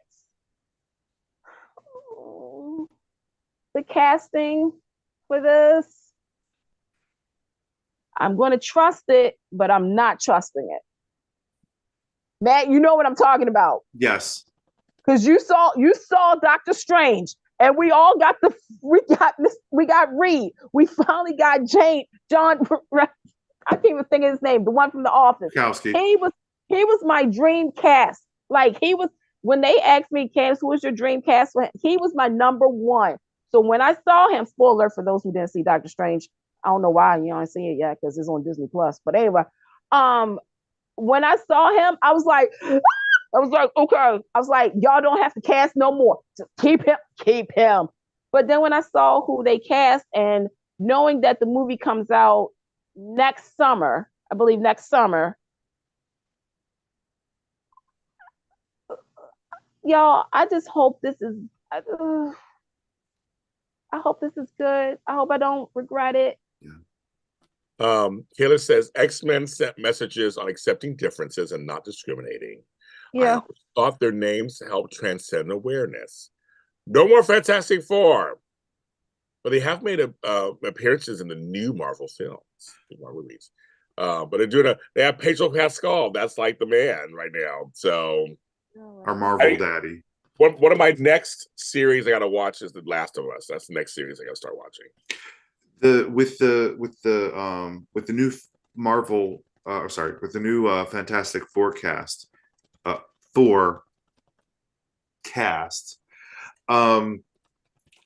I'm a little bit concerned with how they want to tell the story of gosh, why am I'm suddenly losing my geek card here. Invisible. girl. Oh, yeah, I know. Yeah, with Sue, not Sue. Wait, But don't do anyway, this. she's Yeah, her. supposed to be the sister of Reed. So I just want to know how they're going to tell that story with the casting. That's all. I just want to know how they're gonna deliver that. This next phase got to work. It has to work. This next phase. Yeah. Now, of course, for me personally, it's going to be hard to top. Sorry, that was a bad word. It's going to be hard to exceed Chris Evans as Johnny, especially flying into the snow and creating a little hot tub for himself, because that was just a fabulous moment.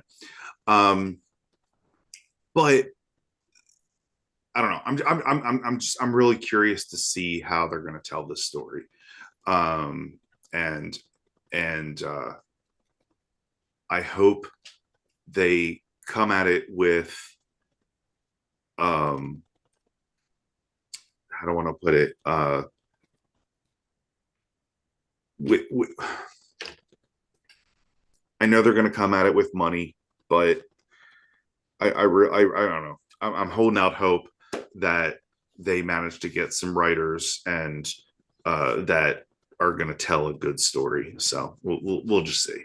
Matt, just say it. You just don't want. We don't want this movie to suck. Yeah, it was I mean, how many up. X-Men movies have I gone through that sucked? And they were largely because of who owned what right. What? Mm-hmm. So, and it's like I really want there to be a good X-Men movie. I do have this one. It's available. Who? Oh, do you do? Wait, who has what available? Who got available? That was on TikTok. I was checking something. No, but here's the thing. In a perfect world, this is actually what I want for the Fantastic Four movie to be, but I know I'm not going to get it. I would like for them to include all of the Fantastic Four movie characters, like actors in it, like a multi-universe. Going back from the TV movie, which is a cult classic in my opinion. Shout out, to the not so one that the second one nobody talks about. Shh, don't keep talking about. And then of course the Chris Evans. I mean, that was cute and everything, but and this is the big build between this and the X-Men movie, because that's coming. I mean, we got Wolverine we have this, but there's going to be a big X-Men movie. They have to capitalize on that. Well, we will have to wait and see what happens in Deadpool as well. True. And I know is a very divisive fan base. I am a huge Deadpool fan. Oh yeah. I think just like Robert Downey Jr. was meant to play Iron Man, I think Ryan Reynolds was meant to play Deadpool. But I'm really looking forward to to Deadpool 3 and to seeing what Ryan and Hugh pull off. Yup. I want to know if they're going to do. I mean, even though James Gunn is now over at DC, I'm curious if they're going to do another Star-Lord movie. Because even though the Guardians is over with, I'm all right. We'll let it go. Okay. Breathe. I still have like the Star-Lord comics, and the big thing about that was his sexuality came out, that he was bi. So I'm curious if they're going to go, because I know that James Gunn said if he could have, he would have done that script. I know Chris Pratt, even though everybody has something to say about him, he still wants to play Star-Lord. Mm-hmm. But I don't know if Marvel, you know what I'm saying? Like, I don't know if they, because the last couple, okay, Marvel, listen. Madam Web, I've heard some mixed reviews about. 1 second. You know, Leopard said, just watch the Marvels. It was 4 out of 5. I loved that. the Marvels got a bad rep, but I'm gonna be because they didn't promote it as. I mean, we got to remember some of these movies that came out was in a weird, awkward time. But the Marvels, I watched it too, and I was like, oh, okay, not bad. Well, I one of the things I loved about the Marvels was that you would think that they would lead with, oh, Captain Marvel Captain is Marvel. like the powerhouse, and no. They all have their own unique, characteristics, and swapping them into each other's scenarios and showcasing those characteristics. I loved the way they did it. Mm-hmm. And we're talking about Marvel. You know what's on JLJ Media? Did y'all watch She-Hulk, Attorney at Law? Y'all remember that? Season 1, the after show. You can rewatch it on JLJ Media. Had I known that She-Hulk was Deadpool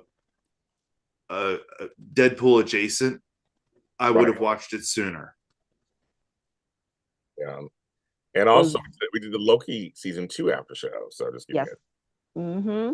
I loved that series. That was amazing. And I'm disappointed with some of the actor news associated with that.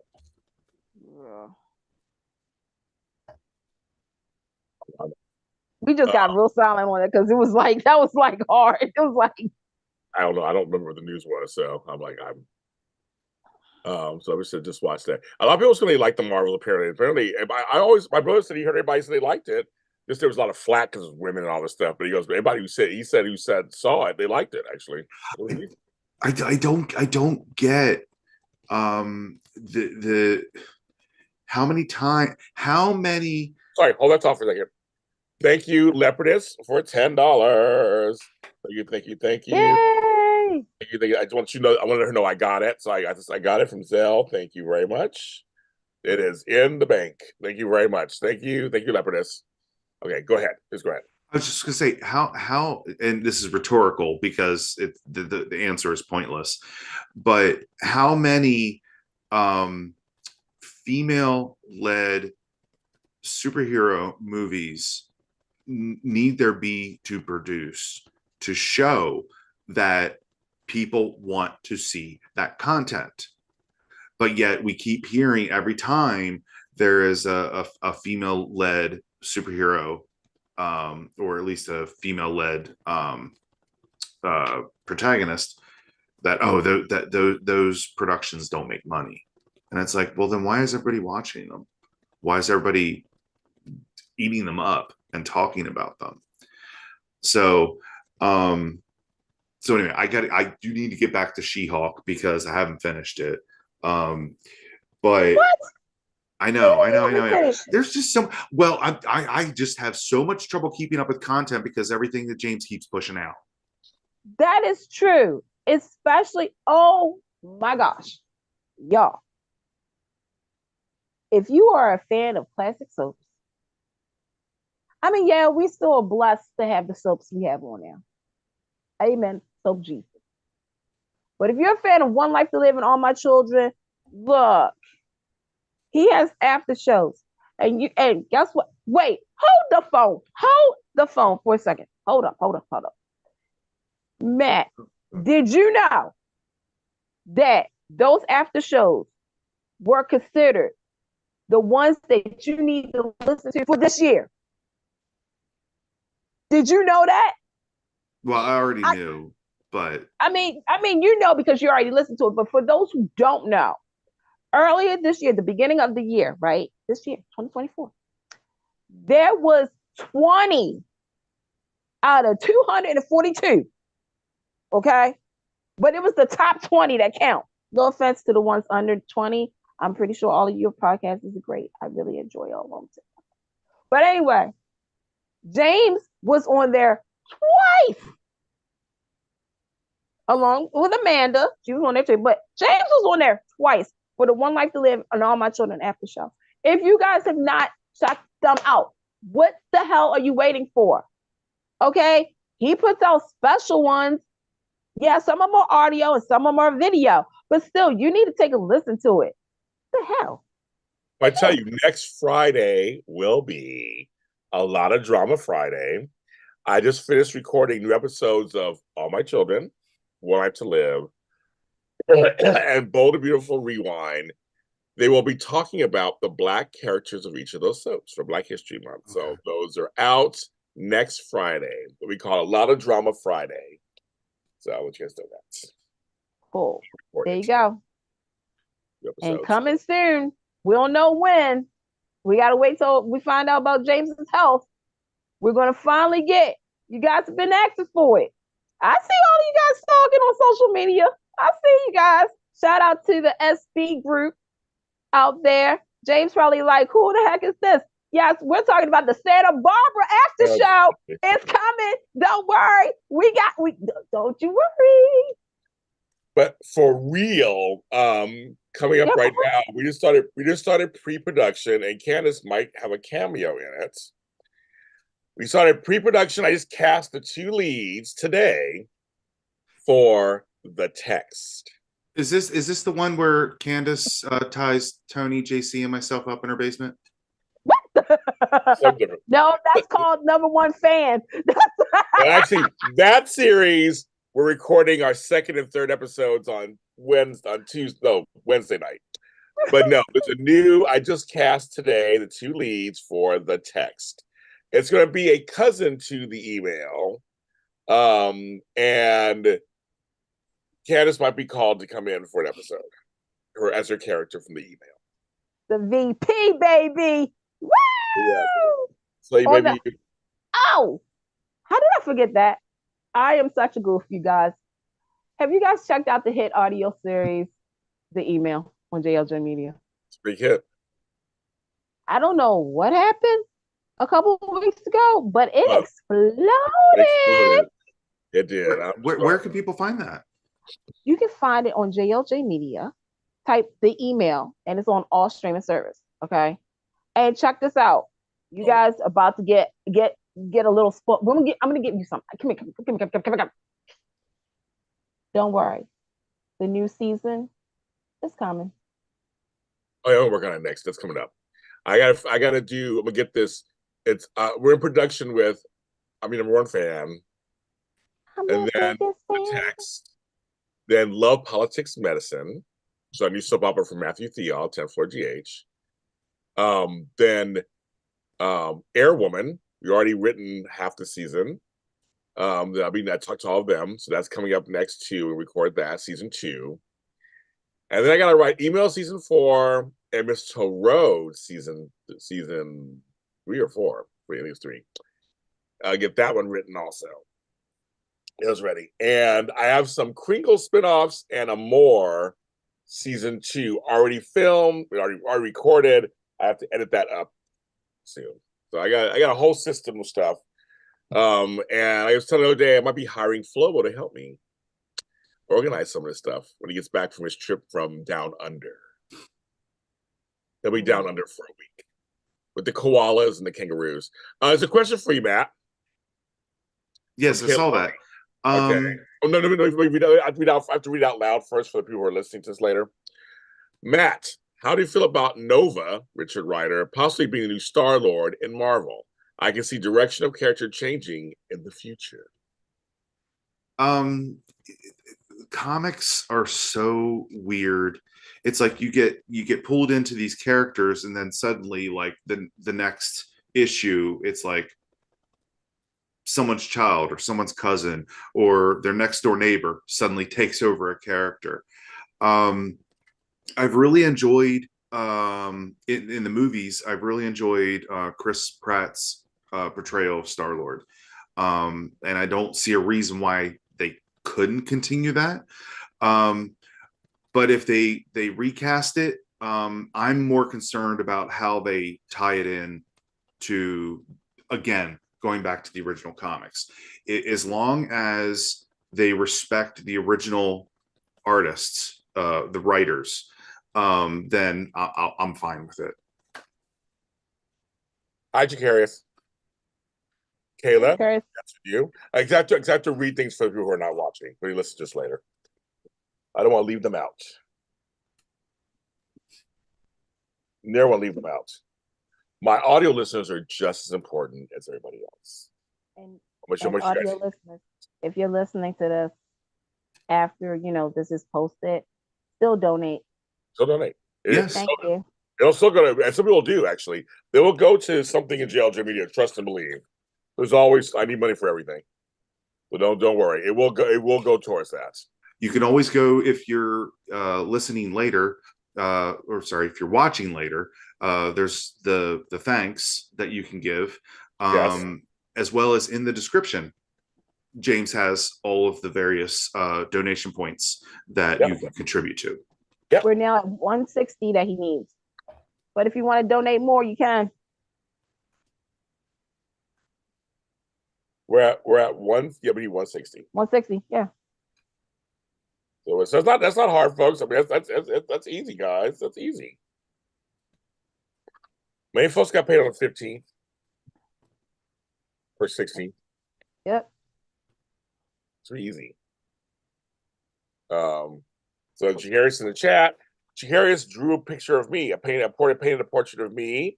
Jacarius, next week I will send out it won't let me, Jacarius, actually do a self-addressed label. It's like this whole rigmarole. So I'm going to send you the money to send it back. I'm going to send you the packaging, the address, all that, and the money so you can send it to me back. And I'm going to show it on a show, and I'll hang it up with my other fan art they did of me, which I'll show you guys. Actually, I'm very proud of it. And my girl who did it, her name is Brittany Snow, and she Brittany Snow. That's not Brittany Snow. That's somebody else. Brittany loves art, and she is blowing up right now. And Okay. Shout out to Brittany Love. Love a young Black woman. I love, and she made this portrait of me out of beads. This is Whoa. beads. Nice. It's all beads. So she did this for me. She came to my house, delivered it to me. I cried, and I had it hanging up. Did she have to work in the garden? No, she didn't have to. She did this. Oh, so basically you're saying if somebody brings you something, they don't have to work? If you bring something like this, you see her little tiny bead. It's like little tiny beads. She did this herself. Hey. So she can come do whatever the fuck she want at my house. So I was like, so Brittany loves art online. She's a bright light. I love her. So Jacarius, I'll put your painting next to this. So That's cool. very cool, actually. Very, very cool. So I take my fan art very seriously. I can hang it back up.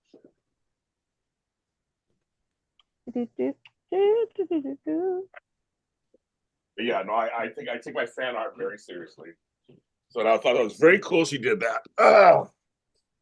So Jacarius, so Caleb, do you want to come to the sub Zoom on Saturday, next Saturday? Let me know, and I'll put you. I'll get you in, and because Jacarius is coming. It's coming to it next Saturday. So we do have that also. Next Saturday we have a sub Zoom. So I'll be there. I'm confirming it. I'll be there. yes, it's gonna be. I mean, that's where you were last time. We had a great. We were on. Well, yesterday we were on. How long yesterday? 4 hours. I had to. He had to go. His leg was out, but he was there for a while. We were there for like 4 hours yesterday. We had the talks were all over. We had all kinds of talks. We talked soaps to you a little bit, and then we talked the business of soaps as we talked about. I said I don't want to talk soap. Oh, dang. Oh, Business of soaps. So we talked about. So I got that. I said, I gotta do this one. Never mind. Let me see. I won't be able to make this coming Saturday because I will be busy in Orlando dealing with some other things. Yes. But I will be at the leap year. So the leap year, And I With- might, and I have a very special guest for that one, actually. Yeah, me. Yay. Besides you, someone who was born on leap year. You got my cousin? Yes, I got your cousin. Michaela, you if you're watching, because you didn't tell me you was gonna be on James's show. You and your twin. Oh, we still haven't gotten that money from your whoever you were getting money I from. know. I'm about oh wait a minute, I just got the message. Okay. 1 second. I want a telethon, bitch. I want a telethon. You know what? I'm the PR person for this. Okay. Look. Yes, okay, I got you, Kayla. I got you on there. And I heard Jason is brainwashed. We ain't talking tomorrow. Tune in. 11 will be on tomorrow. I'll be on tomorrow. So it's about all General Hospital. But I don't know if you watch us live, but we'll be on. Oh, and can't sleep back, I guess. We'll be back. We'll be back. We're back tomorrow morning, tomorrow afternoon for GH, me and Frank. We're back. And Candice, I guess maybe Candice's phone can't handle two things at once. Maybe she can't,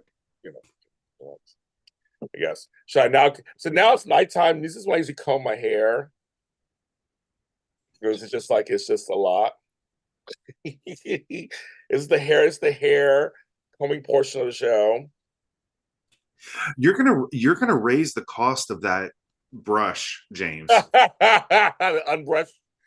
Because as often as you use it and as many compliments as you've given it, I really think that you're affecting the stock price of that company. I know my mother wants one now too. So she's like, I want to unbrush.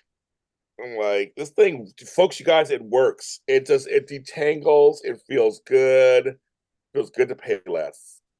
It was 2 for $9.99. Is that Cricket Wireless? Oh my God. I know.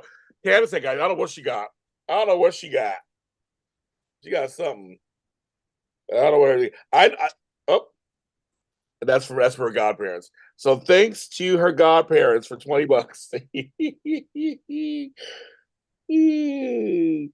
That's so funny. I'm writing down Candice's godparents. Oh, their names are godparents.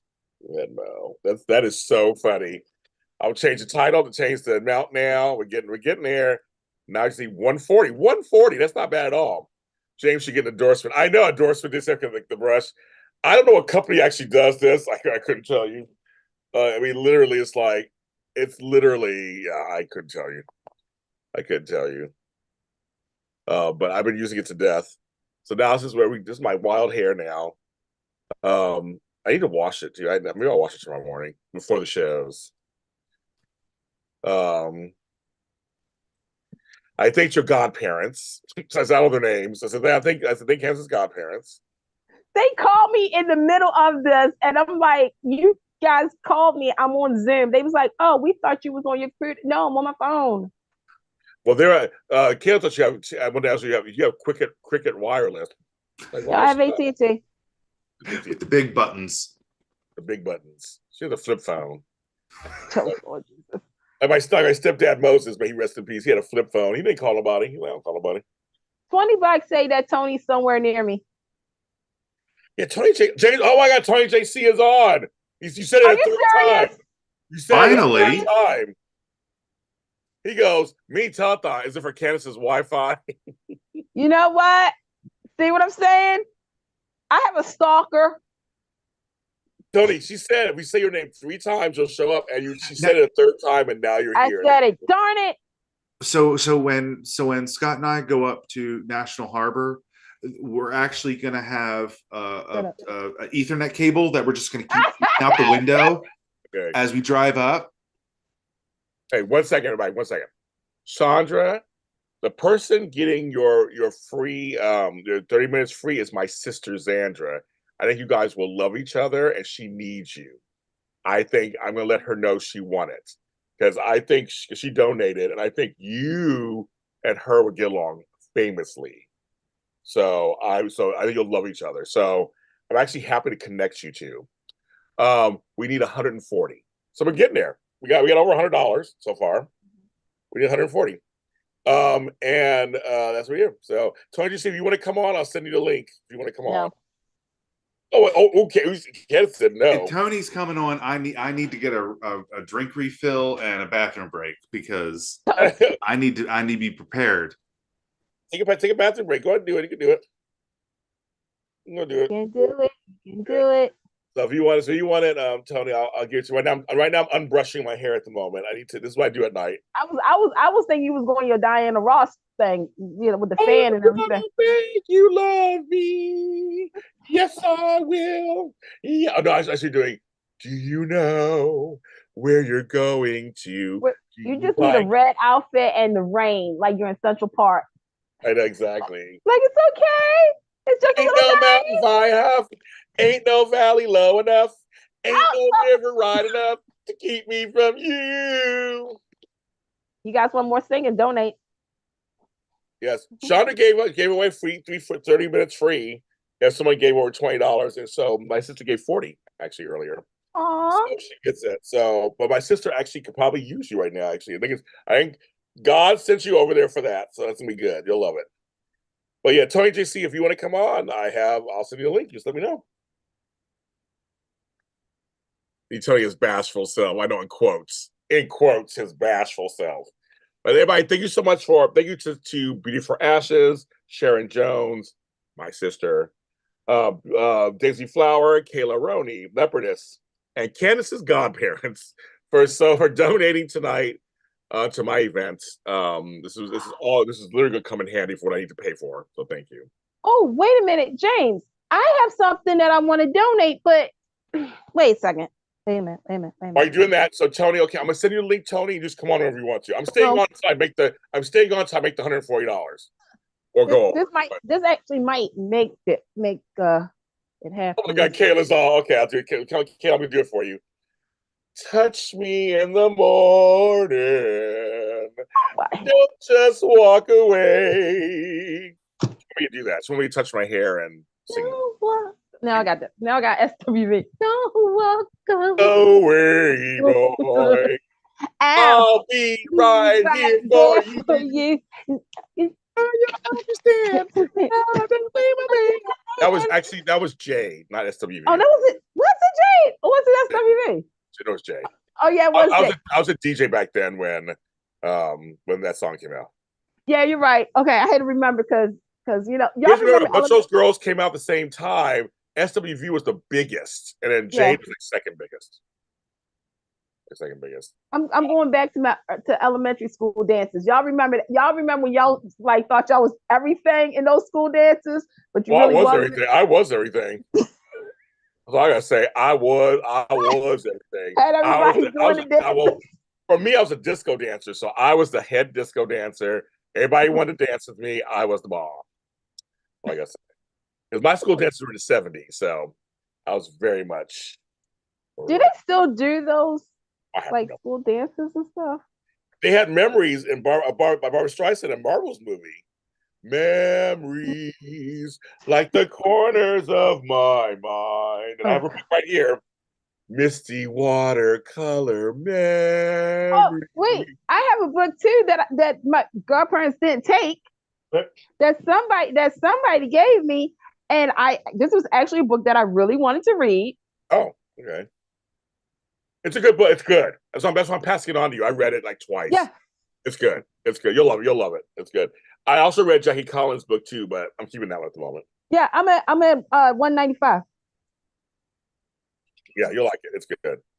I do too. Thank you, Kayla. Yeah, everybody supported me tonight. Thank you. I really appreciate. Seriously, I really appreciate all this. This money is going to stuff that JLJ Media needs. I lost out on a job this week just because of stuff happening. Nothing really bad. Just stuff happened. So I'm trying to make up for it right now and keep my stuff on track. Everything else is paid for and good, the big stuff. So I'm trying to keep this all stuff on track. So thank you guys. Okay, so love hangover, love hangover. I have 2 autographs of Maurice Bernard. Oh, so that's you tried to get last time. Nobody took him last time. Yeah. Well, because remember he couldn't upload it because it was in the hours. Yeah. So for those who don't remember, because sadly YouTube didn't want to show the whole telethon and it's it didn't. It's so weird. So y'all missed when James flashed everybody. I'm telling you, guys, that was hot, too hot for YouTube. I know. And by the way, if you want him to flash you guys, give a little donation. You know, maybe Yeah, if you give like $50, I'll show some titty. Okay, he said I was trying so hard to give you more. Okay, Anyway, I'll show some. So I got one of these autographs at this past year's Daytime Stars and Stripes, which raises money for autism awareness. As you guys also know, autism awareness is very important to me, considering what I do. I work with children, but I feel as though all children and grown-ups with autism, they're my world too. So Maurice Bernard signed an autograph and it said, "To autism awareness with much love." So here's what we're going to do. If you guys donate $50, if you guys give James $50, what I will do is I will match that and I will donate in honor of you guys to Daytime Stars and Stripes, which raises money for autism, for Jerry Van Dorn and all that. I will match your donation of $50. Okay. Because this coming year is the 20th annual Daytime Stars and Stripes event in New York City. Guy Light, like Liz Kiefer, Michael O'Leary, and they host it, and it's their 20th year. So I will go ahead and do that. So, you know, again, $50. I will match your $50. Picture of Maurice Bernard, the Emmy Award winner. That's right. The father of Joshua Bernard, who did an interview with James not too long ago, and it was a special appearance. It was a special. Y'all remember the scene? Wait a minute. Hey, who are you talking to? Dad, I'm doing an interview. There he was. I was like, no. Hey, Hey. What's up? All right, where's your mom at? She's in there. That interview. I couldn't even plan that. I was like, that is hilarious. It was so funny. As I talked to Mo the other day, and our interview, we're still doing an interview together. His birthday's coming up, so I'm trying to time it with his birthday. I think so. Hey, Maurice, are you going to be on JLJ Media? Yeah. Yes. Okay. Be on there. So, you know, are you submitting for the Emmys this year? Because we need to talk. So Candice, what's the goal to part with a Peter Bergman autograph? She's all nothing. She's like, that ain't gonna happen. She ain't ready for that yet. Never, ever. She is not ready for that. Mm-mm. Never, ever, ever, never. That was a funny cameo. And it was like, we couldn't even plan that. It was just like, I'm doing it. Like, that was not planned at all. And I was like, okay, Maurice, that is perfect. So yeah, if you get a $50 for, and let me know, and I will match it and donate in honor. And when I'm just looking through my photo album. I'll show some titty. Those two too. I didn't say what was going on. Well, you know, now it's getting later. Well, it's only 8:25 for me, but yeah, it's still fun. I'm looking through my autograph book. Oh, Tyler Christopher, hi baby. Not sad. No sadness right now. No sadness right now. Okay. We keep it up. Also, it's memories. So that memories. There's several memory songs out there, folks, that Barbra Streisand has done. So Barbra Streisand, not Streisand. Streisand. I like what she corrected, and she's from Brooklyn. Love her. A tree grows in Brooklyn. It does. I've seen many of them when I was there. They grow in Brooklyn. They grow in Brooklyn, Matt. They grow in Brooklyn. After Candice got that hug from Peter, she's not partying with nothing from him. Nope. I have no doubt that she has like some hair or DNA samples. I couldn't have planned. That was so. I'm gonna be honest. That was, you know how James has his memory of Kristen Alfonso. Yes. With Peter Bergman, that literally the doors had opened up to get into the event, and I was, of course, with Amanda Russ. Shout out to her. There were cherubs singing. No, it was you wanted to, there was two sisters who I think I'll be honest, I think they were nuns, to be honest.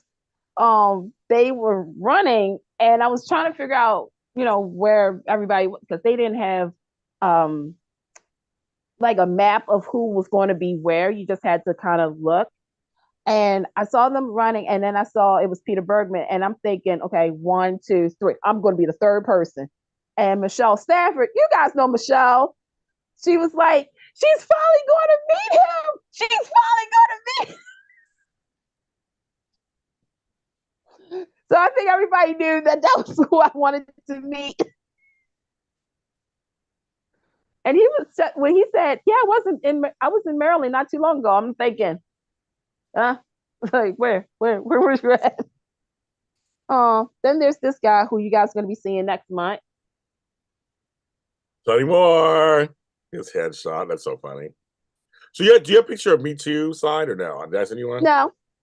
No. Nope. I guess I should find my head. I mean, between you and Flobo, I mean nothing. Anyway. That's between you. That's between you and Flobo. What about that? That's between you guys. There will maybe take that back. Oh, take it back. There may be some JLJ Media content given away as a door prize. That's right. In March. Like a phone call?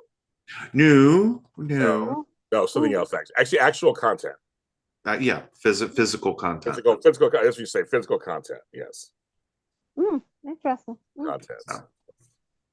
Yes. I just want to say out loud to everybody, because I am the other JLo. Don't be fooled by the rocks that I got. I'm just James for the block. We're both the same age. We're both Puerto Rican. We're both named. I'm J Lott. Like Brent always calls me. I'm the other JLo, and I've dated a Mark Anthony. So there you go. For 4 years. So anyway, so my point is, I don't care if anybody says. I'm enjoying her new song, her new album, and her new series on Amazon. Thank you very much. She got a new single? Okay, where the fuck have you been? I've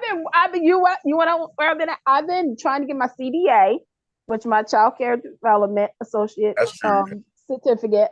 Yeah. I've been away from social media. I mean, I did make a return to Spaces last week, and I just kind of been out the loop because I've been really studying and I've been working overtime, you guys.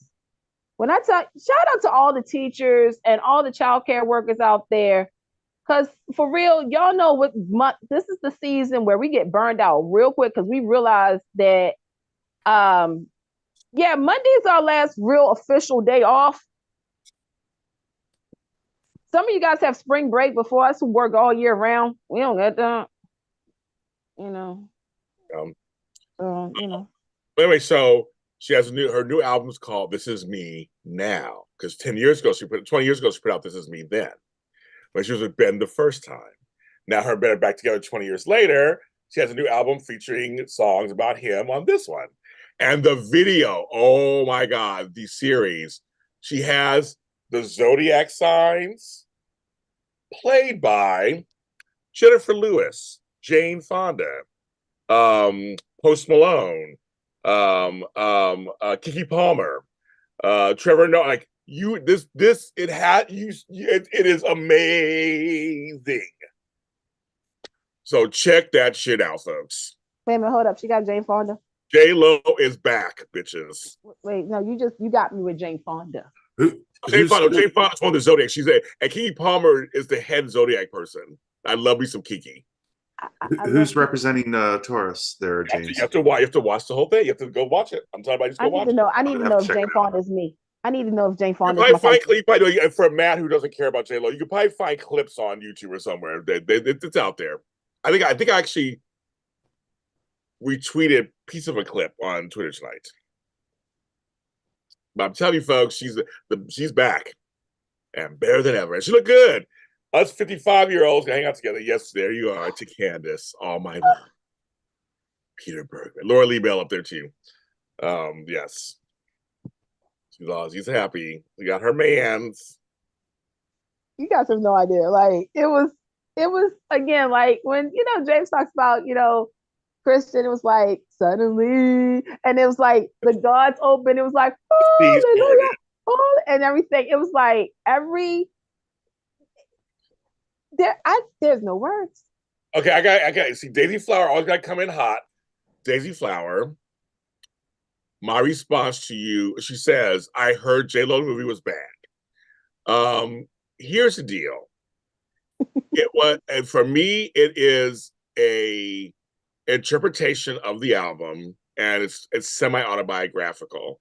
It's something very different. It's a cross between a video and like a movie. It's a mixture. So I think for some folks, they may not. I mean, everybody, there's people who are not going to like it. Clearly, they're not going to like it.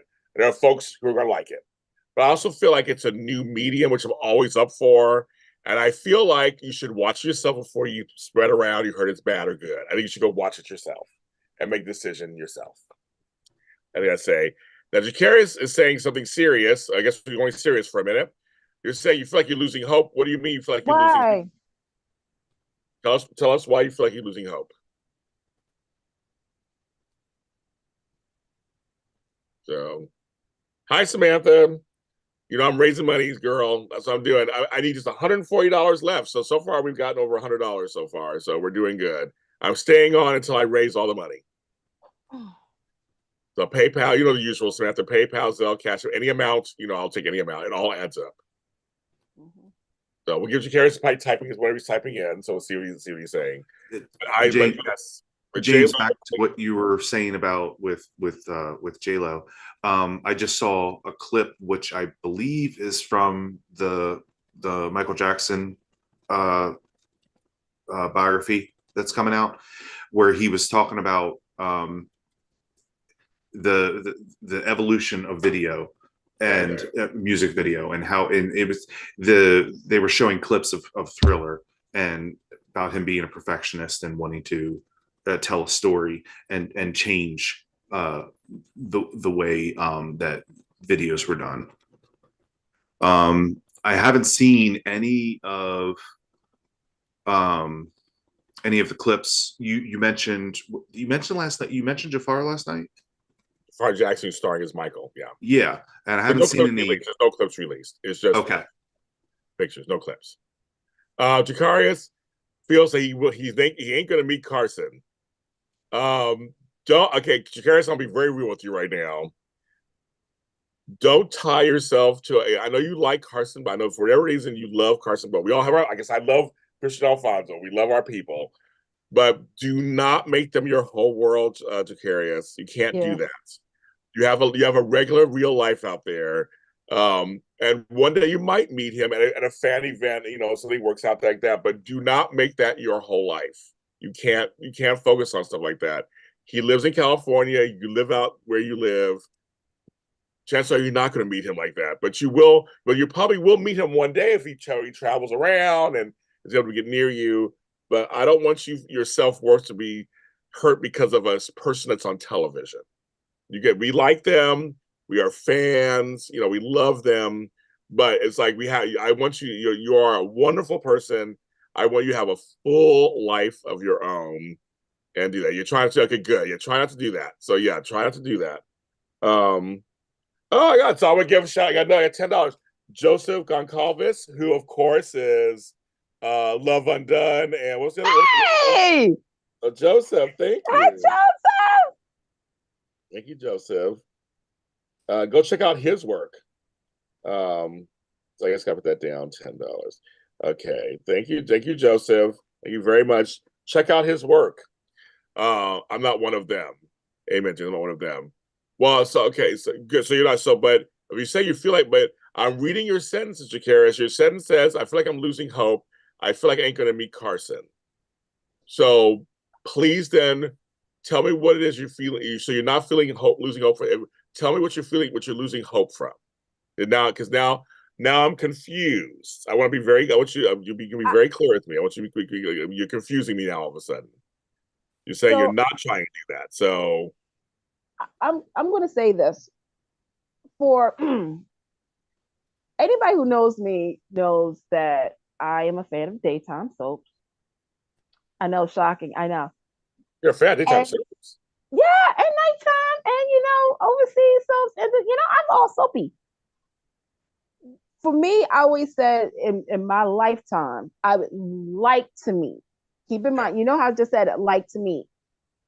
And I had like 10 people, and by the grace of the good Lord and everything, I mean, yeah, they traveled. I was able to meet some of them. Some of them I will never get to meet because either they're no longer on a soap or they're no longer with us. That too. Right. And I know what Jacarius is saying. It's like, you really do want to meet this person who has made an impact on your life. If that's the case, Oh, now Jacarius. you say something else now. Let's stop Yes. there for a second. Because the way you wrote it, Jacarius, it looked like you were saying you're losing hope because you're not going to meet Carson. So Okay, now so you're it's saying not that you fail your GED, you've been doing this for 2 years.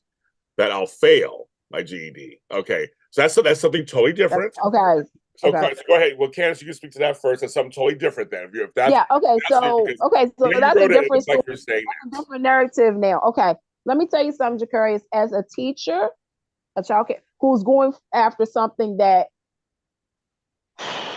it takes a lot of your time. But I look at it as this. There's light at the end of the tunnel.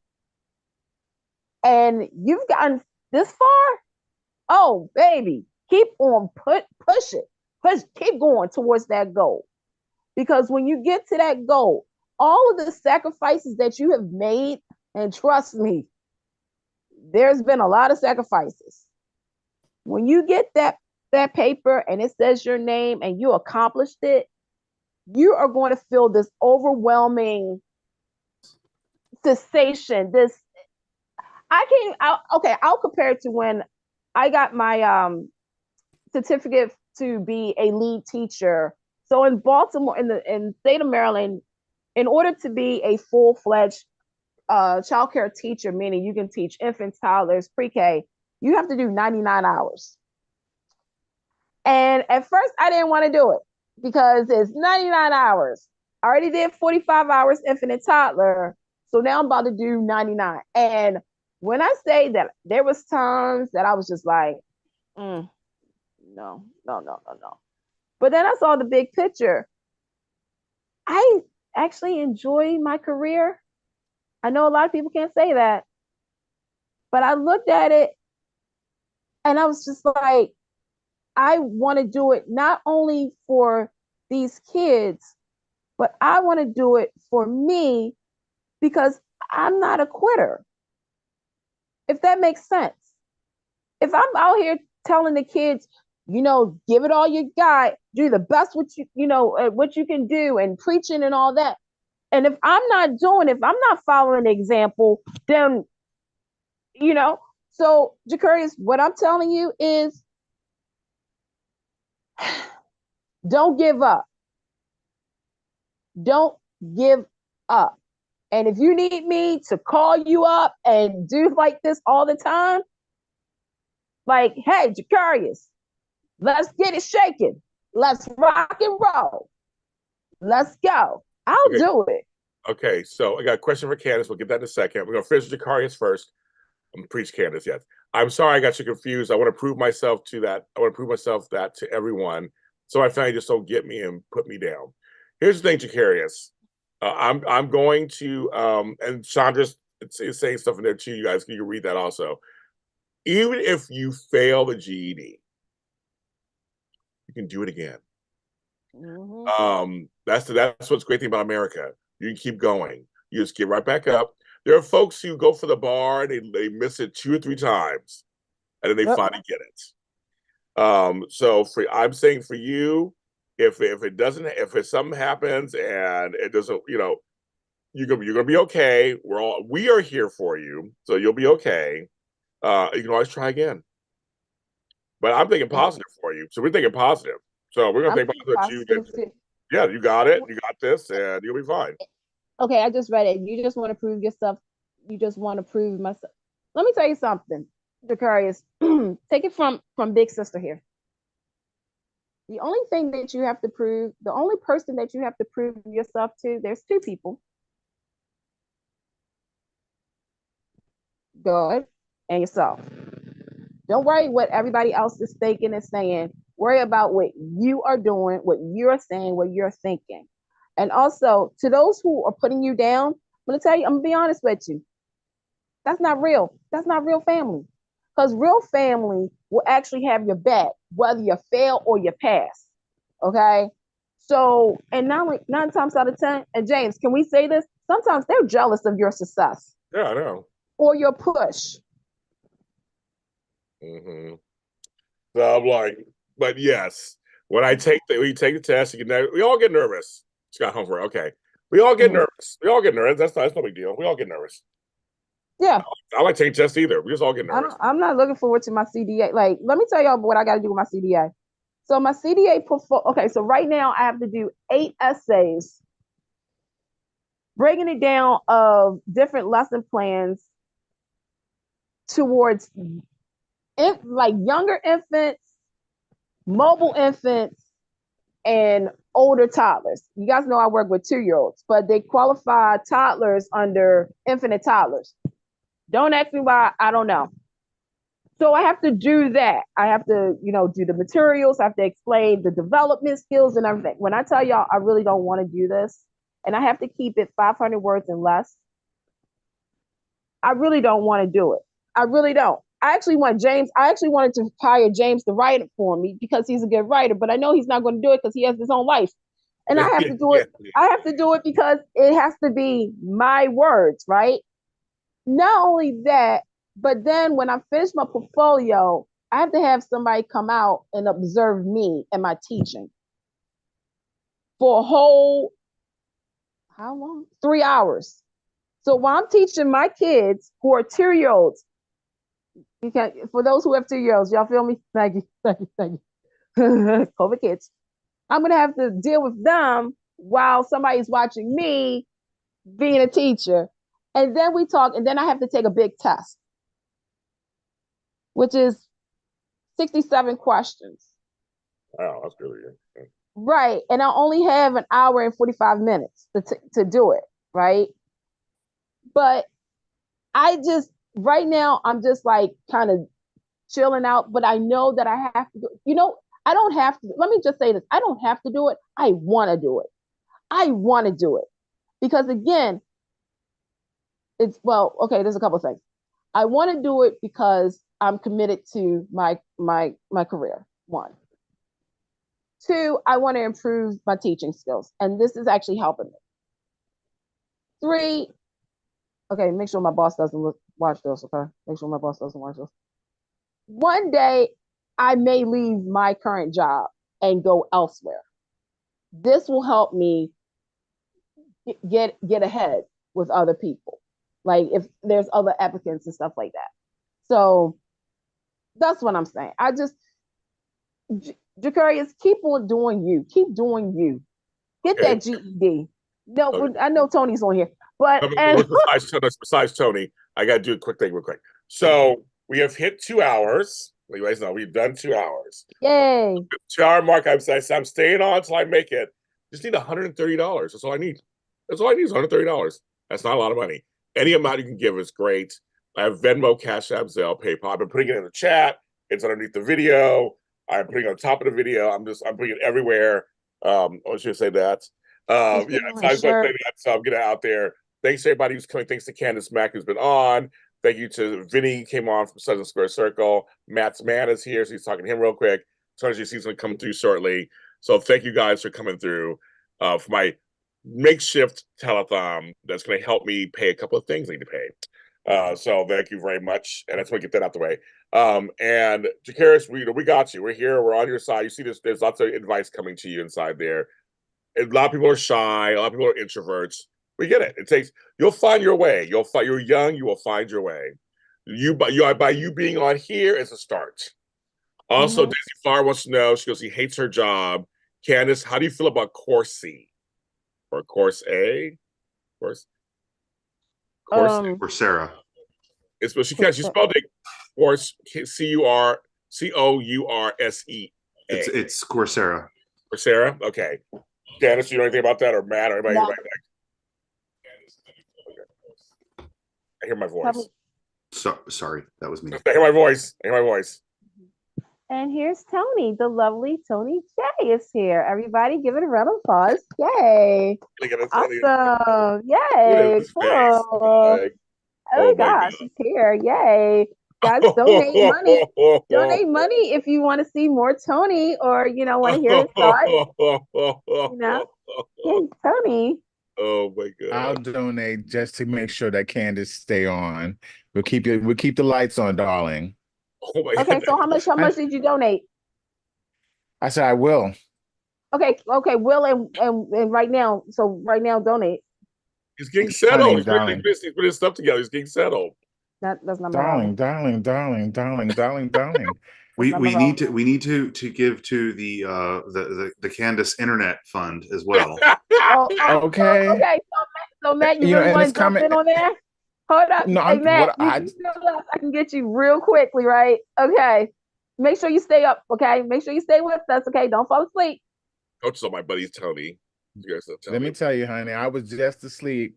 So, I had, the hair tied up. But honey, isn't your birthday coming up the 22nd? Yes, it is. It is, darling. It is. This year it's So 2/22/24. Kind of cool. I know. Right. The amount we need to keep our internet on. So One second, you guys. My mind is out of place today. I'm so sorry. Everybody, Jacarius, trust me.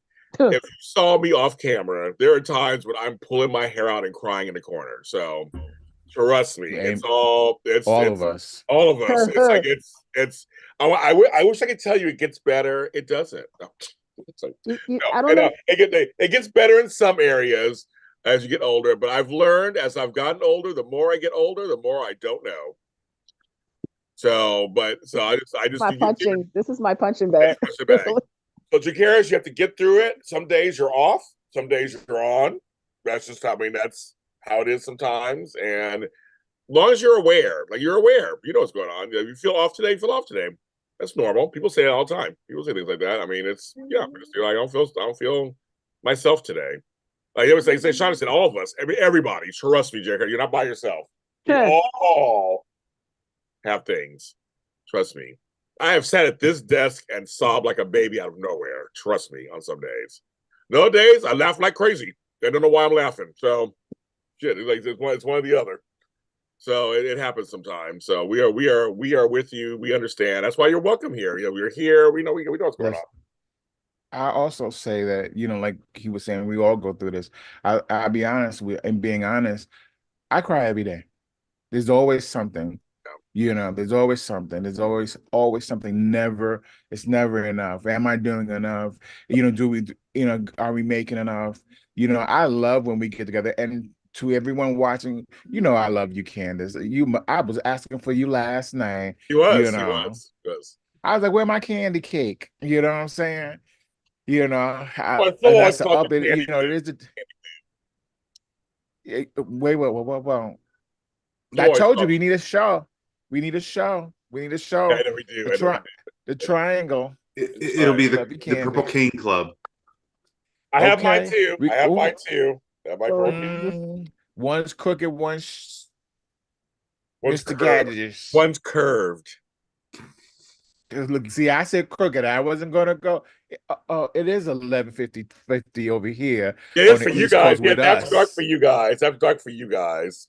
I'm not there yet, but we're almost there. We already talked about my first hand job earlier. Really? Yeah, Tony, they did. Literally. They said, "Oh my God!" He goes, and Matt said, "Well, Tony isn't here, so I have to say it." So I was talking about something else, Tony. Jay literally walked into that joke. It was like they talk about tops and bottoms and everything else. Yes. I was holding it down for you, Tony. Said that. Well, both ways. Oh, and folks, my mother and I had our gumbo today, so I want to thank the person, who they are, who donated to my mom to get us to have our gumbo, and we sat and we visited together, and It's just so funny, and I don't want to start crying myself or anything, but I just want to say, like a year ago, we had just lost my stepdad, and then she got sick, and so it's coming up on that time period when she almost died. And it's just funny. A year later, she's still here, and so we've been having these discussions the last couple of weeks of just like life. And I'm like, wow. I was just thinking about it today. I was just like, you almost weren't here.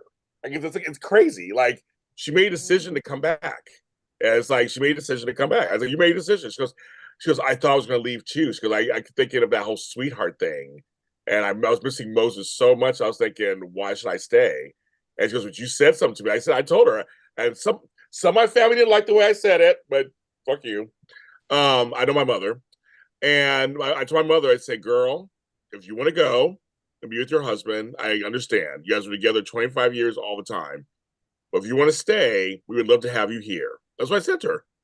I was like, well, I know you're going to heaven, so I know where you're going, so we're good. I mean, I'm good with you. I know where you're going. I'm not worried about it. You'll join him. But I don't want you here sickly and upset and unhappy. I don't want you here like that.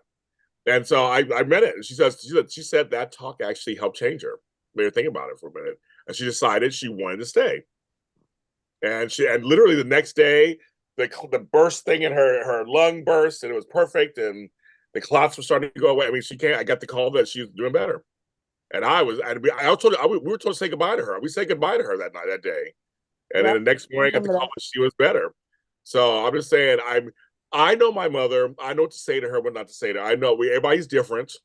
Everybody likes things. You may not say it to your mother or whatever. Everybody's different. But my mother and I know each other. But also, folks from Max are saying she could die. But I'm like, to me, I think of humaneness before I think of anything else. I rather think humanely. So, but she was sick. She was really sick. So I mean, it was not good. So I was like, but I was looking at that thing going, you still get on my nerves. Great. It's been a year later. You still get on my nerves. We laugh about that. We have about that, and we have birthdays coming up, and mine and hers. So it's like, but almost a year ago, I did not have her. It's so crazy, and now she's sitting here, and we're having gumbo together, and she's like, I want more shrimp. I'm like, oh, okay, girl, here's more shrimp. Working out. So that was good. So anyway, it's a little serious moment, but to my family members who got on my nerves, fuck you. I knew what I was doing. And also, God, I say, also not to cut you off, Tony, but God also knew that she wasn't ready to come. Yes, wasn't ready. Wasn't ready. He was like this. No, your children are going to need you, especially that James. He's definitely going to need you because and I believe in that. I do believe that. Obviously, our stories has already been written. Right. We're spoiler alert. You never know what's going to happen. I truly believe when it looks like you're about to go, God is like, wait a minute, there's something else you have to take care of or people to take care of. And after that is done or they're whatever, then we can come back to you, if that makes sense. Like, so I've learned a lot of lessons in the last year, so about myself. I think that's probably what I needed. Maybe that was maybe these lessons were my next evolution. Right. I'm done with lessons.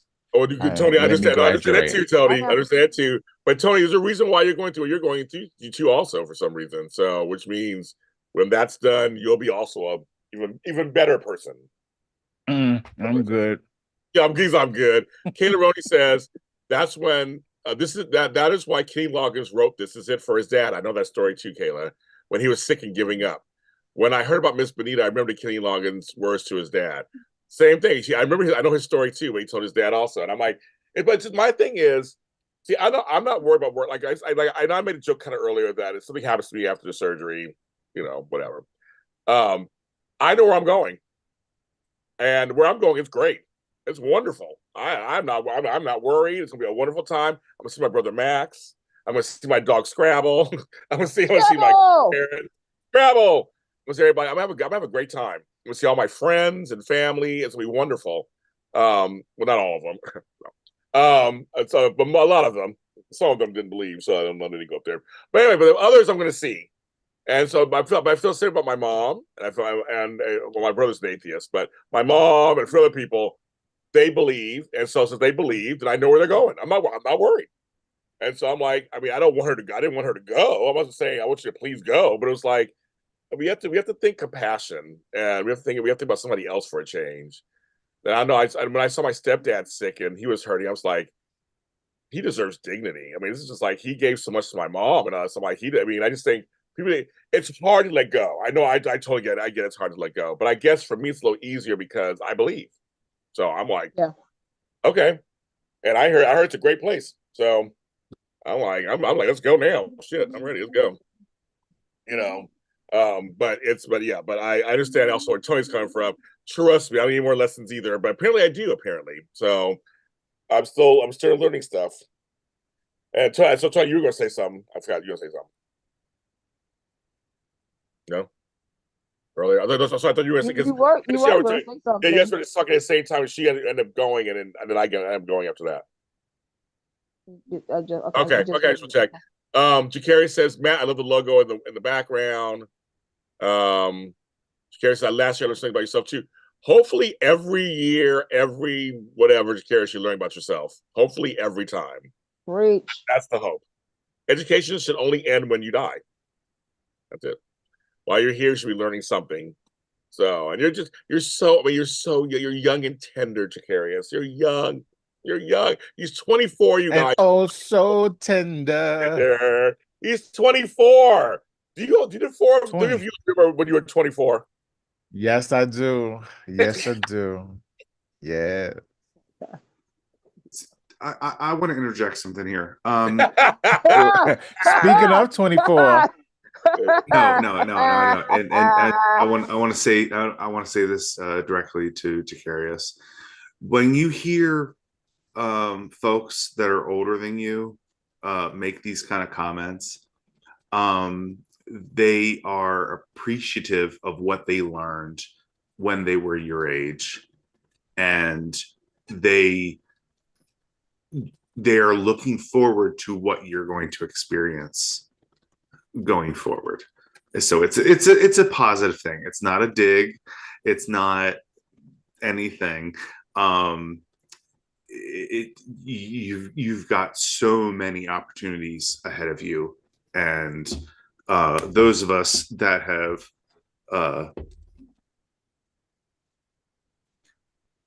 doubled your life experience have learned. I'm the oldest one here, so it's funny.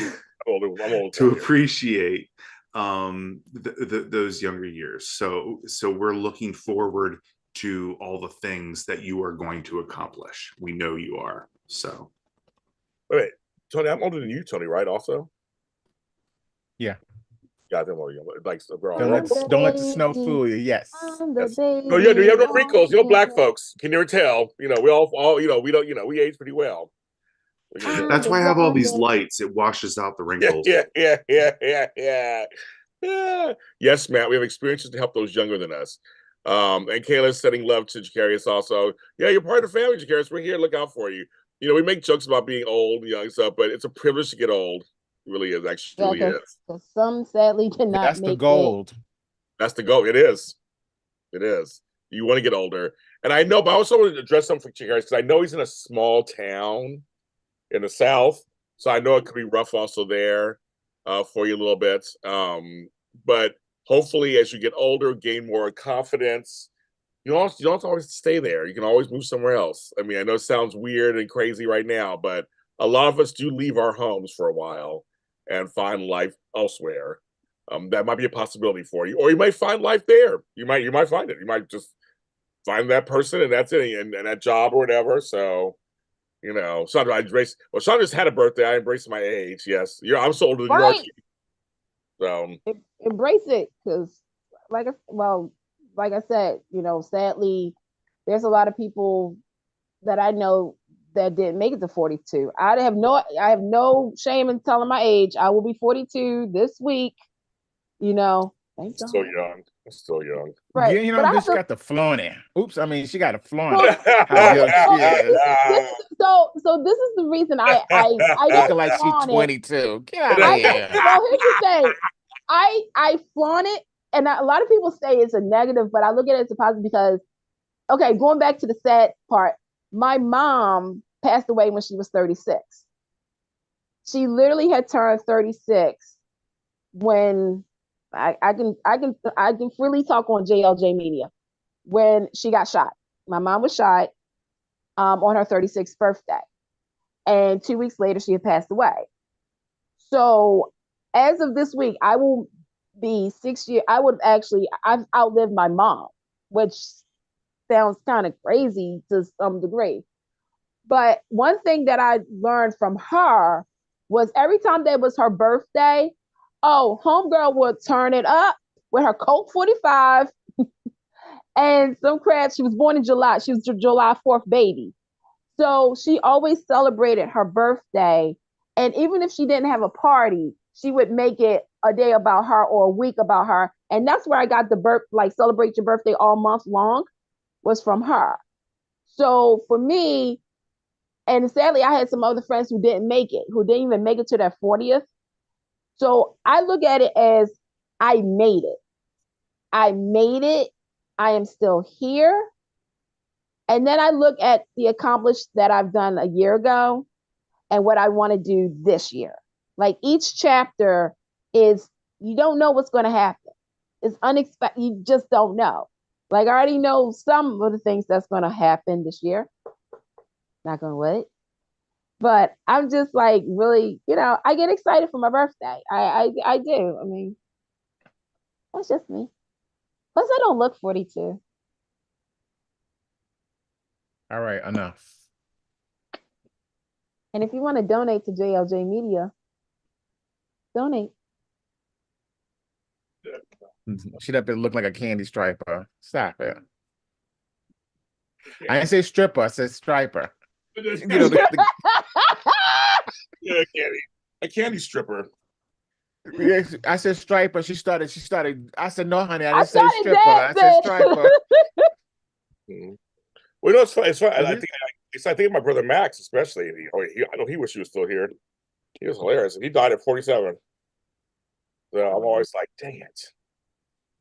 Chandra said her father passed at 54 years and 3 months. She just turned 54 a week ago. Or a few days ago. I would have to say, sadly, I don't know how old my father was when he passed. And I was 16. And I think he might have been 50 something. So I'm not sure. But the one thing I will say to Jacarius is I don't know how to say how to do this, but I know I've done it, but I don't know how to say someone's doing it. And when they say the saying, love yourself, really love yourself, as an only child, and also as the unofficial baby child of my cousins, being siblings of them, it was hard. It was really hard, but I can't explain except for this woman sitting here humming and singing. You gotta love yourself because nobody else will. Then people that you love, that you think that love you, you'll find out they've been jealous of you or they hate, secretly hate you. But loving yourself, listen, the only thing I say I think I'm better than everyone else is being me. That's true, right? It. Right? I love me. Listen, I say this much. Jacarius, you're a cutie. You're a cutie pie. Cutie patootie. If that's the only thing you got to hold on to, then I may be this, but one thing I know, I is not ugly. I could thank God for that and carry that and keep on pulling. And I seen your painting of James. You're an artist. Yeah. You have a gift that no one else, and hold on to that and build and start building. And it doesn't matter what somebody else thinks, because it doesn't matter. And you start walking in it. I mean, when I say love yourself, don't be like Candice, where she go overboard of how young and how beautiful she are. Who got me almost knocking stuff over. I'm just saying, look at her. That's because you know why? Because you know why? That's my watch it. No, that's my mama. Careful. My mama's put some okay. Get me. I know she was like, leave my baby alone. I leave alone when she let Greg out. But yeah, love yourself. Love yourself, Jerry. Yeah. Jerry. I give everyone nickname. I never call her. Yeah, and I never stick with people names. I always change them. My friend I'm Harold, similar I call to him I'm similar to Harry. that too. Yeah. So it's like whatever feel good coming out of my mouth, not going in, coming Okay. out. Ain't that right, Maddie? Mhm. Oh, so Matt, how is your husband? Ow. He's settled in for the evening. That's right. Put him to sleep. I put him to bed. Bed.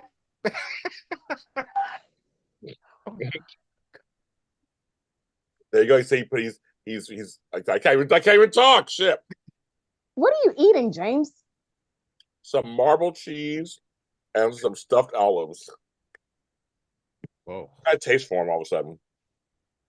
I'm gonna let Matt and Tony take this one. So I'm Mm-mm. not no. I'm not gonna say that because he's been hanging around my people. So I'm not gonna say their cravings. And I'm on my way to LA right now.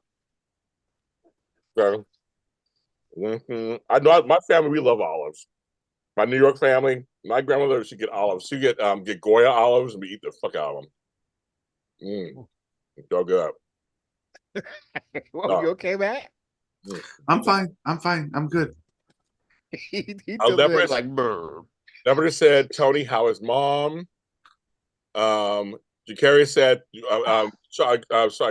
Coach said, Jacarius, make sure you receive our words. You have to believe them yourself. Amen. And I'm watching Matt and Tony's expressions. I So Tony, how is your mom? That's what I want to know. Mommy's good. She's right here humming to the color purple. And she's looking at me like, you talking about me? So she's laying right here. Love you, booby. I love it. And I have said she's good. I've said on more than one occasion that I have severe Don't blame it disability on me. with poker face. And so anytime Tony and I, especially if it's Tony and Candice and I have no control over what happens here. So if something is said, whatever's happening in this region is just going to happen. And I've accepted that. So. Okay. You know what I said as far as my facial expression, I'll be 100% honest with you. When I'm looking at the screen, it's me. I'm like, ooh, I like that. I'm looking at me. So it has no, I'm listening to everybody else unless I look down or whatever, because Candice under me instead of next to me, as everyone else is saying. But is this? I still didn't get that tooth fixed, but it's not bothering me like I do. So Look at it. and I'm not gonna do the blah, blah, blah, like I do like Matt likes, but Yes. Yes, I told him, I wish I had crackers right now. Okay. Ooh. I know, right? I don't have it. I don't have any. I'm like, hey, I have no crackers or even like. Didn't we talk about that last night? We did. I was like, that would be good right now. Crackers, cheese, and olives. I'm good. That's good for me. Oh, I thought we was talking about what like this, not like this. What I prefer. That too. I continued the discussion with Tony today, so because there was some What? because there were people attacking. Oh my god, was it? Oh my god, something that's happening right now, and we're saying the coloring. We're saying it's the coloring, of course. And I forgot what we were talking about. I forgot what it was. So something earlier that was online. We're like they're attacking the coloring with somebody. So anyway, I forgot what it was. Shit, I can't remember. One of our people. Because this morning I woke up to the whole Zenday stuff still from Bold and Beautiful. Oh. And then I woke up. Well, I'll talk about that tomorrow. I'll wait them to save it tomorrow. We also talked about JLo's new stuff this morning. We talked about what else happened this morning? Something else happened this morning. I'm like, shit, I forgot what it was. And it was something black. Everything's black. I'll say this much. That I didn't, well, because I came on an hour and a half later last night. I had all my stuff queued and ready. But I was saying that Travis Kelce, right? Yes. In a sense of appropriation. But when I was talking about the 40 Acres and a Mule. I don't know if you remember that, my reference. Yeah. So like with Travis Kelce, and he dated a woman of color first, and now you're talking about everyone want to go get the cut, but it's a fade. But the reason Travis is so hot is that sister fixed him up and gave him some swagger. Now he can go out and go back to the Lillis. But he said, But I didn't invent the fade. I love that he said that. I didn't invent the fade. I was glad he said that. Now, when you bring up that remember I said that little light skinned boy on DMV. Zende, yeah. Yeah, here's my only. I'm not into the storyline. I don't care about all that. But can somebody tell me why they shave his head bald when they could just give him a simple fade? And it's like I'm like, why is this boy bald? And we can see I know. I think he has a upcoming project that he's doing that he had to shave his head. Well, every time I turn around and see him on which I don't watch it that often, but whenever it's on after Young and the Restless, and haven't turned the channel, wake up, he's sitting there. He's always seen to be bald. Like they can't like he can't go and listen. At least the other girl we don't see anymore, the beautiful girl. I love my parents. I love my Diamond White. I don't know Diamond White. why. And Girl, once I interviewed her too, folks, and after I interviewed her, I had a new appreciation with her. She is beautiful. She's beautiful. She's beautiful. And I'm just like, they're not even, because the other chick who plays Zoe is on Fantasy Island now. She does that. The show that got canceled. I got canceled 2 seasons. It got canceled. Wow. It was not bad. I watched it. It wasn't that bad. I was like, it's not bad, actually. It was nice. Her and Rosalind. Was that a reality show or was that a? No, it was a remake of Fantasy Island. the one with that girl, the Spanish girl. Yeah, Rosalind Sanchez. Yeah. Yes. Rush Hour 2. Yeah, I know. I liked it. Show it again. And I liked it. I had no problem with the series. That was a faithful update. They had Ailey Mills and Orson Bean on there for an episode. I was like, oh. I love Travis and Jason. Now here's my thing. I'm all about Jason Kelce. He's the hot one. Big Bear. He's a Big Bear man's. Okay. And he's sensitive. More clues. What? I said more clues. I can tell you. I can tell you what I like. I can tell you exactly each type that I like, and he is the type I like. Travis is fine, but Jason's the one. Give me big, hairy, beefy. That's mostly my type anyway. So for the most part, no wonder you love the bear. I do the bear. Actually, it's the cousin I like because he's the hot one. But I like Jason, and I like their podcast together. It's fun. New Fantasy, that's what I said. New Fantasy Island was okay. It wasn't bad or good. It was fine. But that's the Kiara Barnes went on to do that after Bold the Beautiful. And so she was doing that. But with Diamond White, I don't see her doing anything. So I hope she's doing something. I hope she's okay. She's doing Marvel's what's it, Moon Girl and Dinah. It's a cartoon. She they won an Emmy. Okay. A couple of Emmys last December. And she sings the theme song, and so she's a part of the Marvel animation world. Good, so she's doing good. Hey girl, hey Dime, what's up, girl? In case you watch this later, also donate. I love Diamond. She's great. No, she's great. So I'm sad that they didn't. They just beautiful actress. Me too. Big, tall, and hairy. That's right, kids. I like cushion for the pushing. It's fine. They don't bother me. I don't mind dad bods or anything bigger. They don't. Skinny things don't do anything for me. I like him with some meat on him. I do. A little junk in the trunk, it all works. It works fine for me. If you fit that description for James, first and foremost, hit him up on Tinder and all those dating apps. I'm on Tinder, Hinge, and Bumble. Jacked. You're on Bumble? I know those. I used to be on those and Growler years ago. I'm not on those anymore. I don't want. Okay, so again, if you fit that description, hit him up. But also, donate. We're at 3 hours. We're at 3 hours. Shit. Yeah. 3 hours. It's $130. That's all I need left. Go ahead, donate. Your thing. Donate. He got Zelle. He got Venmo. He got CashAPP. He got everything that you want on JLJ Media.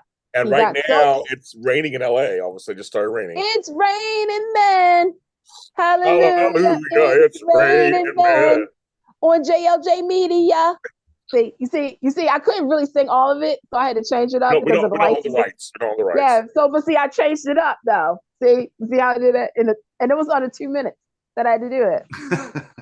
Because Okay. after 2 minutes, then they'll cut the song. They'll block you. That's 30 seconds. Oh, now they moved it up. Oh, dang, they went down. Yeah, 30 seconds. They don't want you doing any more than 30 seconds. You got to pay royalties. Sorry to some of the shows that was on this past week on YouTube. I guess y'all got cut. It could. I used to get things That's like, you featured a song and blah, blah, blah. This doesn't affect your video. I'm like, but they're getting a royalty for it. I hate that so I get there once in a while. I actually have a question for Tony, and this is a serious question. Tony, I'm pretty sure that you've seen the spoiler pictures from the upcoming Michael Jackson buyout. How do you feel about the pictures being released? And what are your expectations for the movie that comes out? Was it this year or next year? Next year, right? Maybe next year, I think. Next year.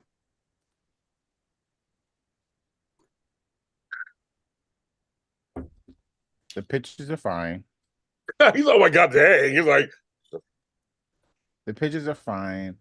As I said, I think in one of the things that I'm leery because um I'm leery because a couple of things. Jafar is a Jermaine's offspring, and I love Jermaine. I love them all, but sometimes yes. family can be funny. But the only other thing I'm really concerned about, I don't want as Branca, Prince, and what's his name, Fuqua said I want this to be what the reason they're doing it is to dive into the original allegations where stuff start and lay some truth down. I don't want it to be a fluff piece. We don't If that's the case, we could have stayed with American Dream. That was fine. So I want them to dig in. I not dig in, but because not Right. only not that I'm spoiling stuff, but even not only the reason that Taj documentary series is not out yet is because he doesn't want to trample on what the movie is supposed to give. So he don't want to go over that. So he wants to release it in the time so that way, all right, once they give you to here, his documentary series is gonna take it the rest of the way to give you even more in depth. So even with them showing pictures, which with Jafar and Nia, which I saw the picture of them walking. The only thing I think Michael didn't wear high waters when he was out in the street. He wore them on stage. You know what I'm saying? If you ever notice when Yeah. you see him walking around, his pants was too long. It was just actually too long. But that was about the Jehovah Witness thing, and da da da da. I don't mind all that. I just don't want it to be. I was watching something that was a fluff piece in of a documentary, not documentary, a movie just recently, and I was like, oh man, I don't want them to whitewash it. Yeah. I want because that will fail because we know not that we know all the stuff, but around that time where they're showing Jafar and looking like Michael in the white thing doing the performance, that is right before, right after Right. that's right after, but before the allegation. That's around the time, Jordy and all of them, right before that, in that time frame. So I want them to clear it up. I just want them to be honest. And you didn't got to go into detail, but you got enough. Honestly, we're looking at the court stuff and just the stuff that you find out now. You have enough to set the record straight to give, if not more than a reasonable doubt than what the press gave us back in 90 whatever, when we didn't have the internet, didn't have access to trial stuff. So I like the pictures. They look fine. They look fine. I'm just how are you going to piece all this together, and are they going to give us what they said? Because sometimes people are scared and they Right. go backwards, so now, and in a movie, I'm sorry, Jimmy, Jimmy Jam, I'm sorry, but sometimes, think about it. Even with Queen, I enjoyed the Queen Bohemian Rhapsody. I enjoyed that, but then there's a little sometimes, I enjoyed that thoroughly because I didn't know that much about Queen. Queen. Right. But I did like that they delve in a little bit with, the addiction and his stuff that was going on, even though when you hear people who know more, they want you to go further. But I just sometimes feel like with MJ's life, it's it's so long and it's so vast. It's like the thriller documentary. It could have been longer because the impact, you can go into creating the music, and then you can go into what after creating the music, and then the actual impact, it would have been more than so anyway, I could be here all day talking about MJ. Yeah, that's I feel for me, I feel hopeful because of all the casting they've been doing. So I do feel a little hopeful. They got some real actors, like they weren't like some play actors. They got real people in here. So every time they keep telling who's going to be, and I'm like, okay, okay. I'm with Tony. Like I said this earlier, some people commented online. Yes, he's Jermaine's son. So there's always a little something there somewhere. And the Jacksons, they're a little weird sometimes. But I'm with Tony. I want a comprehensive to see what Bohemian Rhapsody they had said. We're only going up to Live Aid. We're not going into the A's. We're going up to Live right. Aid. That's it. So I knew that going in. I wish they went to the other side and did all that, but they had said we're only going up to this part because Live Aid was there because they wanted to end on a good note. Now it's a big triumph of Queen was the stars of Live Aid. I mean, they were the stars. So it's like they wanted that, and there was enough stories. Like Tony said, there was enough story to tell. I mean, it's like there was plenty of story to tell. With them. Also enjoyed Rocket Man with Elton John. Another one had a long, a That long. was good. And so, but with Michael, I feel like they have to talk about it. I just feel like they have to because it's just like that's everybody talks about that. And I feel like he's right. If they don't do it, it's gonna get so much criticism. It's gonna get so much criticism. And then knowing what I say for myself, because I also feel like this, if you don't, I hate when people talk about stuff and you don't do a deep dive. Right. You know what I'm saying?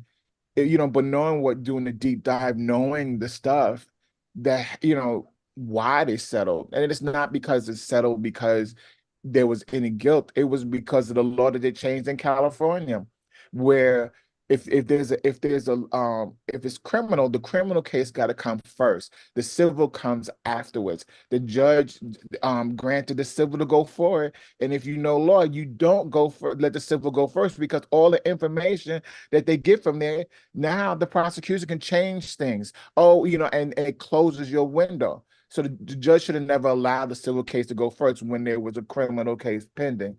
And so it was like that when Johnny. I mean, I was always upset with Johnny before finding out, that this was a thing. I was like, Johnny, you're one of the greatest lawyers in the world. Why would you have him to settle? But then there was a meeting. Can we beat this? And he was like, no. With this case going through for the civil, it hampers the criminal. But even people don't talk about, they say, oh, well, it's hush money. No, even after, if you look at the document, they still can go, they didn't keep them from going to the cops or pressing charges or any of that. And then looking at what the boy described as Michael Penis, what I'm saying? There was no matching, and it's just a lot. So for them to go up to Dangerous, which the Dangerous tour, which would be around the time, and don't do some of this stuff, or don't, even if you don't want to go in, you can bring out those little things that are factual, where let's say Michael arguing with Johnny or whatever, and there's like, well, there's no whatever, however, they got to bring it because people pull that up and like to pull it out their ass like it's like it's fact, and again for me, being a person of color, it's the one thing that this one man who done something that no one else could do. It's the one thing that's the one stain that knocks his legacy. As in, even I don't care about what Right. they say. He turned to white, no, boo boo. But anyway, like I said, they can. I really want, and like James said, with all the talent that they got, so you can go in there. You got Coleman Domingo, Nia. You got, okay, we'll see about Gerard. You got Miles Teller playing John Branca, and Right. people upset with John Branca. I don't care what you say about John Branca. Michael, he was on both of them wheels that Michael had. He was still the executive on both of them. And I don't care if Catherine is upset, but Catherine's only upset because they won't let that money Because what she went to court for was for her part of it to when she died to go to her chillings, meaning Jermaine arrested him. If Michael wanted that, he would have. It's not that. But and that man, even Branca said he loved money. So if in less than 7 years, that man done did 2 deals over $700 million each. So he done in about less than 10 years, he done made close to $2 billion for the estate. And it's like, oh, he's stealing money. No, he only get 10% because that's court mandated.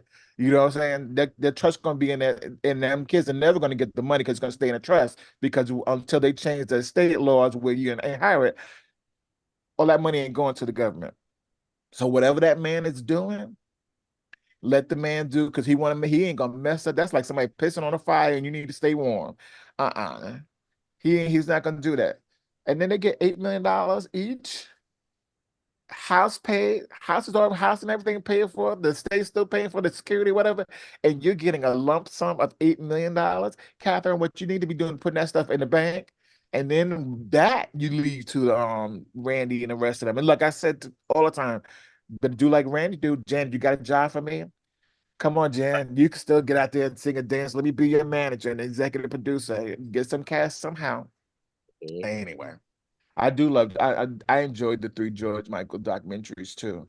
Me too. That's all. Yeah, He's so one of those people that are like, I don't want to say unsung, but it's like sometimes I don't feel like they got their full. Him and Luther had they're flowers. Yes, yes, Yeah. yes. I think George. Wait a minute. James, God damn it. I think we was talking. I think when I was talking about songs of the century, that album, I was like, my Lord, I'm not gonna sing none of it because I sing longer than 30 seconds. Yes. But brother, can you spare thine Roxanne? You know what I'm saying? You don't have to turn down the red. Hello, right? Anyway, child, I love it. It's and he never. Oh my God. Yeah. No, it's. I will say, George Michael. He got a raw deal too because he wanted control over his stuff, and Sony said no. Same thing, and it was like and he was huge. He was a cash cow for them. He was huge, and like Prince and all them who wanted to, control their worth and their output. They said no, I'm not going to do it. And I blackballed him think for like 7 years. He couldn't do anything. I think, and that's sad for someone who had the complexion for the protection. He just didn't have the what you call it? What's the word I'm looking for? I can't think of it. He just my Lord, I hate when your brain Yeah. farts. Oh, I'll tell you the problem was is that he was gay. That was That's the what I'm problem. saying. But I still can't the word. What's the word when you? He didn't have the because there's no, I'm losing the word too now all of a sudden. Yeah, you know what I'm talking about, Uh, where you could choose. he had the What's the word? privilege. He did not have the privilege that others would. If he was a straight white male, probably would have had. But they knew he was gay inside there, and they wanted Faith Part Two. That's what they wanted. They wanted Faith Part Two, and he was like, "No, I'm more than that." He wanted something else. They didn't. They just said no. They're like, "We want you to put out exactly what you want to put out." That's why it's kind of funny with Prince, especially even for his first album. He had it in his contract. He could do all the songs, all the instruments. He produced it, everything. That was unheard of. It was unheard of. That was very unheard of. So George Michael, Wham was got to a point. Now George Michael's solo first album out the gate, 7 hits off of that album, and they were like, "No, you're gonna put out a part 2, bitch." That's what they were like. You're not gonna do nope. And he was like, "No, I want to do other stuff," because he actually had, like you said, underrated, but his voice was amazing. He had a beautiful voice, beautiful voice. He could sing anything, folks. I think that's You could tell in that first album with the sort of slower songs, you could tell he had range in those songs. Like there was range in there. And later when he came out with Jesus to a Child and for those songs, just like they were beautiful. Praying for Time. Like there's just some beautiful, like I said, and later he came out with other stuff. When he was fully allowed to do a Songs of the Century or the album with the symphony and all that stuff, he was able to do stuff. It was like, just let him. They probably would have sold if he did it back then, but they just were like no, and they were in power. People, we know how that goes. They're in power. Like nope. The answer is no. And so people like him, and you said right, Luther Vandross. I did a post on Lisa Stansfield. I can't even tell you recently, and everybody's like, "Oh my god, Yeah. you're the bomb." Around the world, yeah.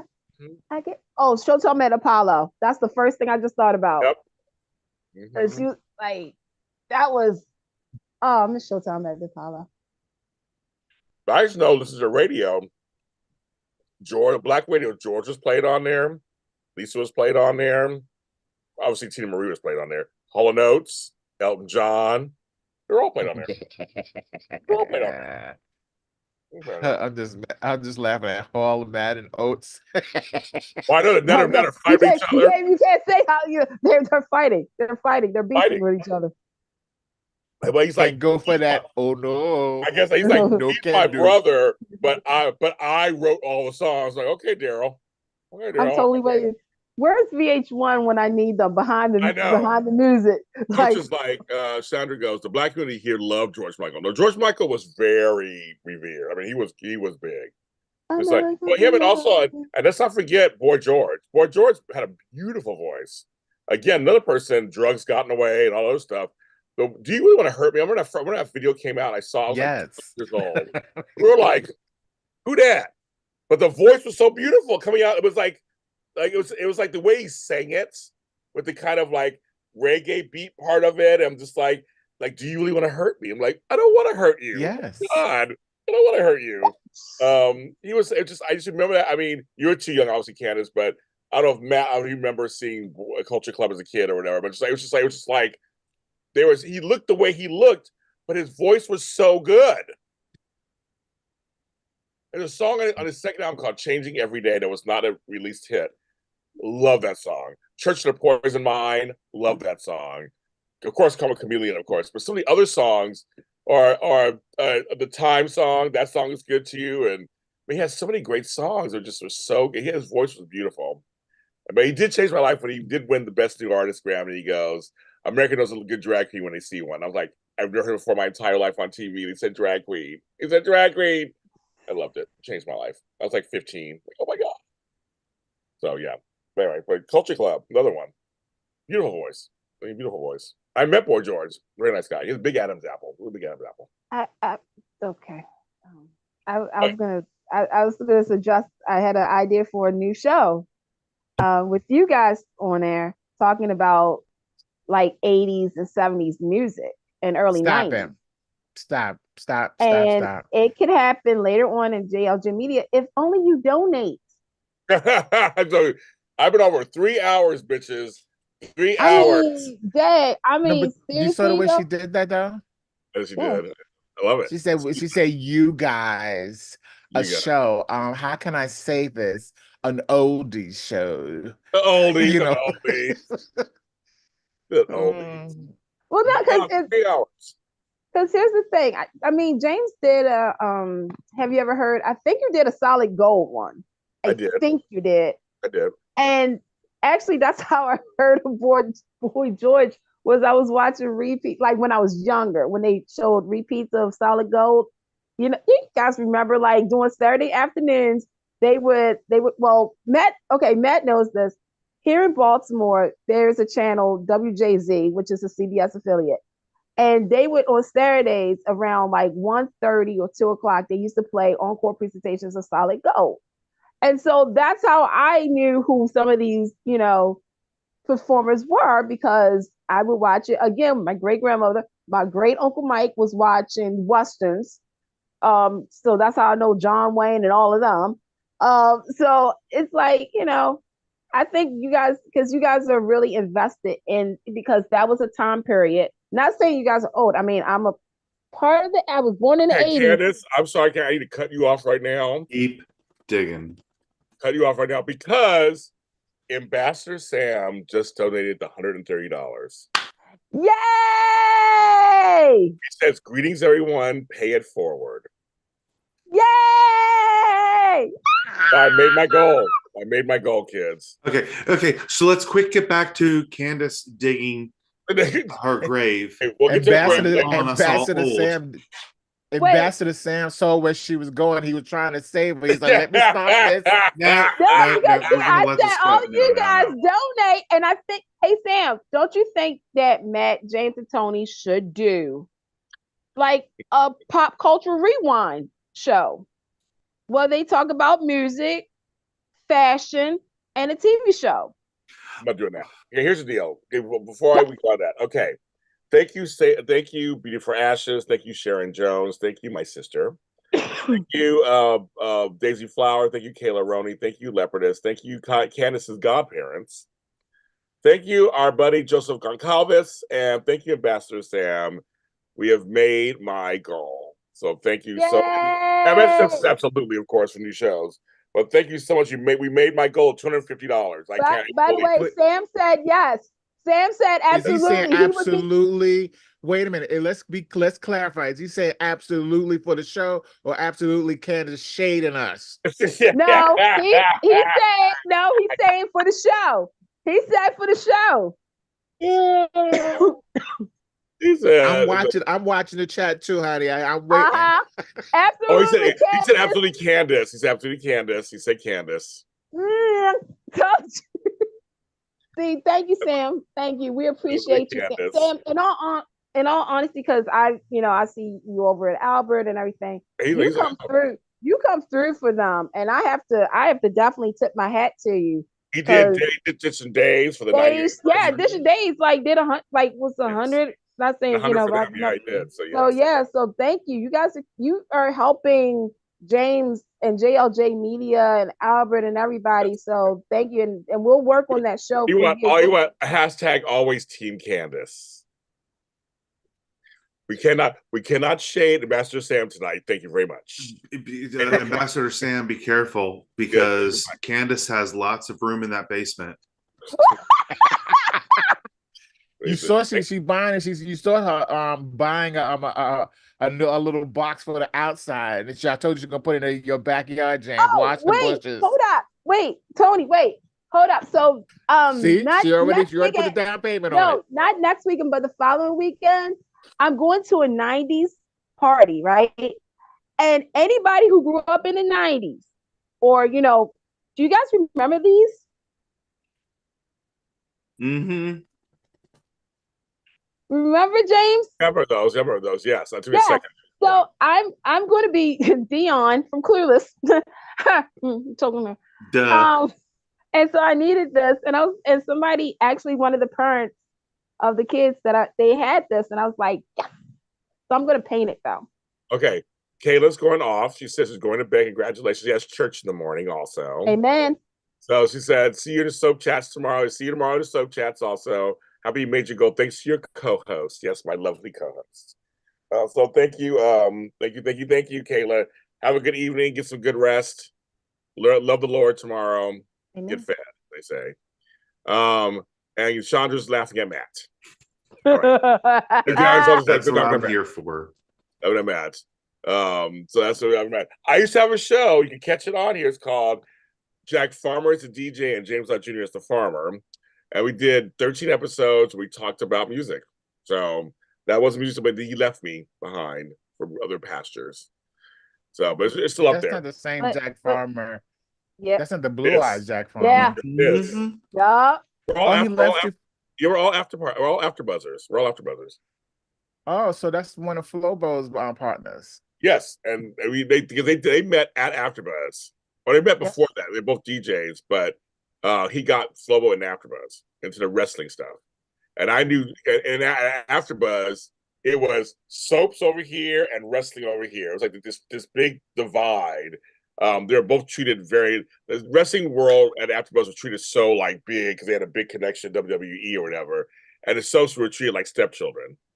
So you had James in the middle in a taco costume. Well, that's something totally different. I was in a taco costume. I was dressed as Santa and stuff. But they always treated us a certain way, and they treated them a certain way. It's always kind of funny. So I knew all the wrestling guys and girls over there. That's Maria. And Jack Farmer was one of them. So when we all left when AfterBuzz died, then we all were on our own. Flobo and Jack, they do wrestling, stuck together with a couple other people. They stuck together. They started doing their stuff. I was reacquainted with Jack Farmer because I was doing all these shows. I was just like doing shows. And he did one of my audio dramas, one of my early audio dramas. He did a couple of shows. And I said, well, you were both DJs. And we're just like 20 years apart in age. Just like talk about it. So we did a 13 episode run. And it was fun. And then he said, I got other things I gotta do. He left me. But we're still friends. Still friends. Yeah, but back to the show that I pitched. That's Karis was that. Karis was to ask me a question. Yes, Yes, Karis. let Jack Harris go, sweetie. You pretty young thing. Let him go first. Okay, so while he's typing, I still like that concept of you guys doing a show together though. I know, but right now I'm too busy. I got other stuff going on. I know. Okay, so go ahead. So I'm sure he's typing it in. So that's why I can talk. That's why I can talk. That's why I can talk. That's why I can talk. you know, chicks have the last word. Chicks always got to have the last word. Now I want some like ice cream. Now all of a sudden, shit. Get out of my head. Don't mention that.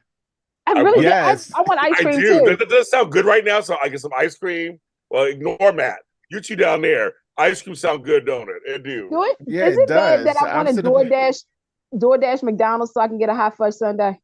Ooh, that sounds good. No, it's not. Well, Candice, can you find a McDonald's that has a working ice cream machine? Yes, I can. Yes, I can. She must. She's like, I know which If restaurant. not, I'll go around the corner to get Ben and Jerry's. I'm like, it's only 9:45 here. I could have to have McDonald's delivered to my house. There's McDonald's around the corner. Have me a hot fudge. How can I order just a hot fudge sundae?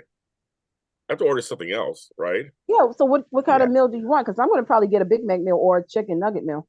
I'm hungry. So I ate that Pop-Tart and I had. I didn't really eat since I came back. Here. I just want ice cream. This just sounds well. good. The sad thing is, y'all talking about ice cream, and all I got to do is walk to the freezer and get some cookie dough. I could go around the corner just so I won't, even though I have a $50 credit at DoorDash. Thanks, DoorDash, for always messing up my food. And okay, I might stop. I see you, Karis. I'm sorry. I saw you ask this earlier. We ended up talking about something else. He wants to know. He wants me to name my top 2 favorite black soap characters in honor of Black Lives. Well, first he said 5, and while I was reading, I was thinking I couldn't think of 5. My first thing I think about Jesse and Angie, and then I go blank. So I was just say Jesse and Angie. Those are they're the super couple. Or Neil. Oh, my buddy. I have 5. Doreen Jackson. Go ahead. Generations. Doreen Jackson. I know that actress who plays Doreen Jackson is a fire pistol. You love her. I love you, Janelle Allen, and she's going to be on this week. Can I promote that, James, real quick? On somebody that really does support James, and that's Alan Locker, on February 22nd. James Reynolds, Janelle Allen. I'm pretty sure I'm forgetting everybody else. They're doing a tribute to Ellen Holly. You guys, again, and James did a show, a One Life to Live after show on her. If you don't know who she is, I'm going to tell you this right now. You need to know your soap history, your Black soap history. Check his One Life to Live after show about who she is and why she paved the way. She really did pave the way for some of your favorite African-American actors and actresses. And you understand why her history, I should say, is very important in today's society. So that's one. She's also the actress I wish I could have interviewed that got away. Right? I think that's everybody's, yeah. Number 2 is it's a tie. David and Jilly Grant. Jilly.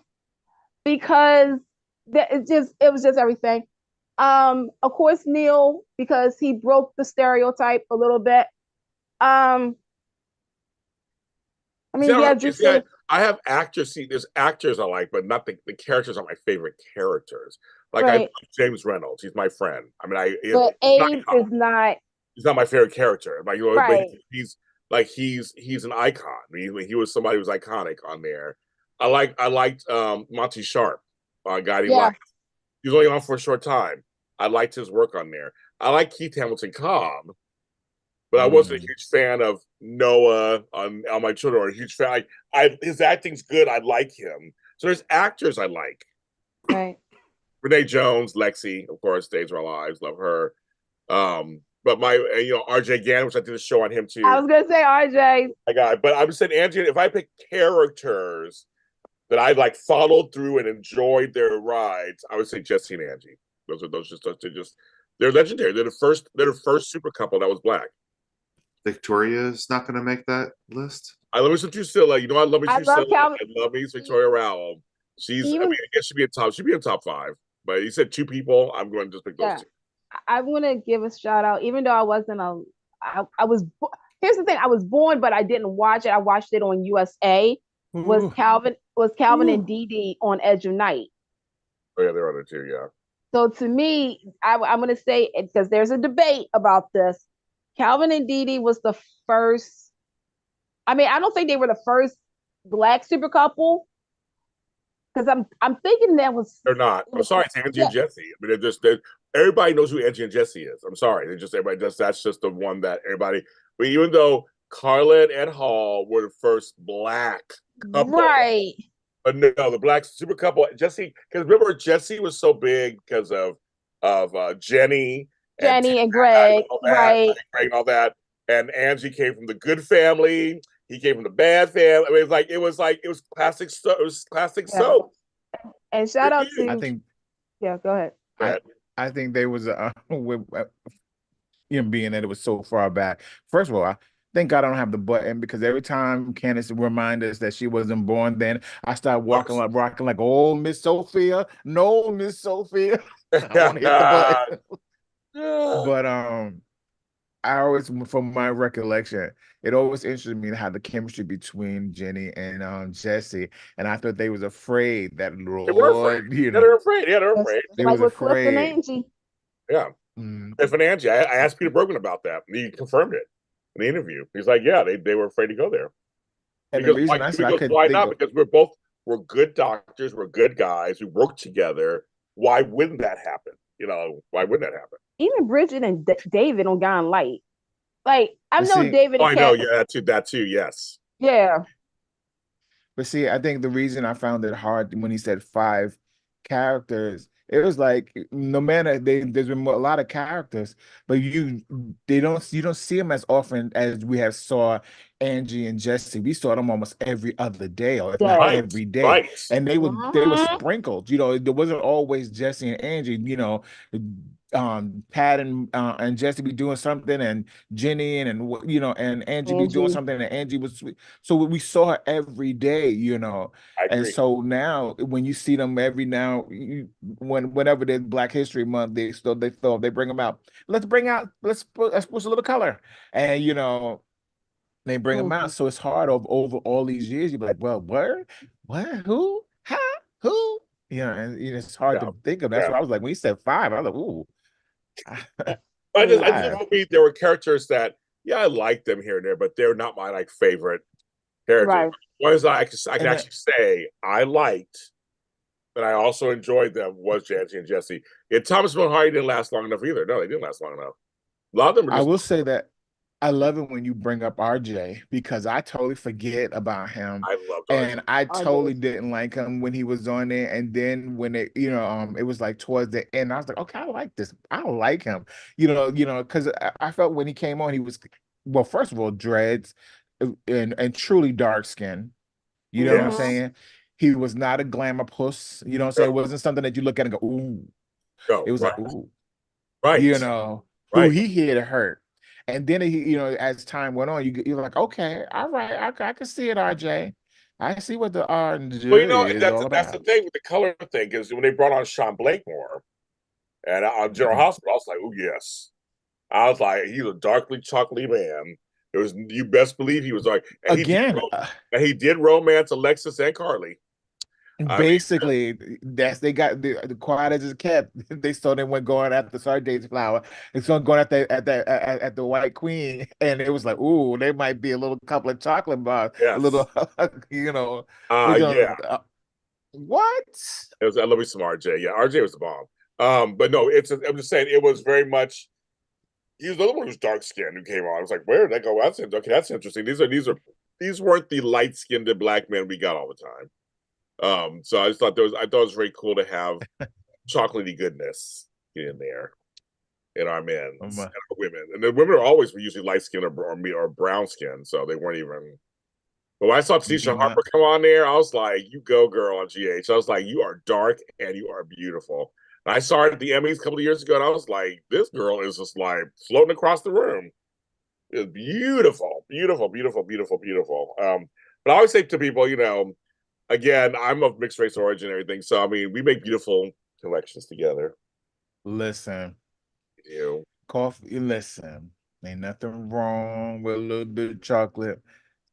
And when you mix it, get a little mocha. Yeah. You have to find the right cream. That's all. It'll be good.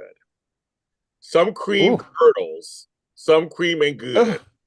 Look at And on that note, everybody, thank you so much. Wait a minute. Okay, Tony Moore. You don't end my show. I end my show. Wait, hold on, but we have to because this is not JLJ this evening. This is JLJ after dark. But I'm like, I will round us up and wind us over. We're just talking about coffee. Yeah, exactly. And cream. Yeah, okay. Get on top. Yeah. Cream. Oh, Jesus. Well, go ahead, Candice. You want to sign us off? Because I made my goal now, so I'm like, yeah. You did make your goal. Again, thank you to everybody who donated this morning. You guys stay tuned later today on the East Coast for the return of JLJ Media Soap Block. Shady Sunday is back. You've been wanting to know what James, Tammy, and Amanda has thought about Bold and Beautiful. Lord knows I want to know. I will address the race issue, so get ready. Yes.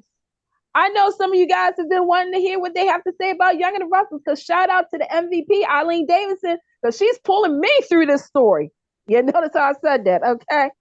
But also, on a serious subject. I'm not a fan of that storyline. Okay.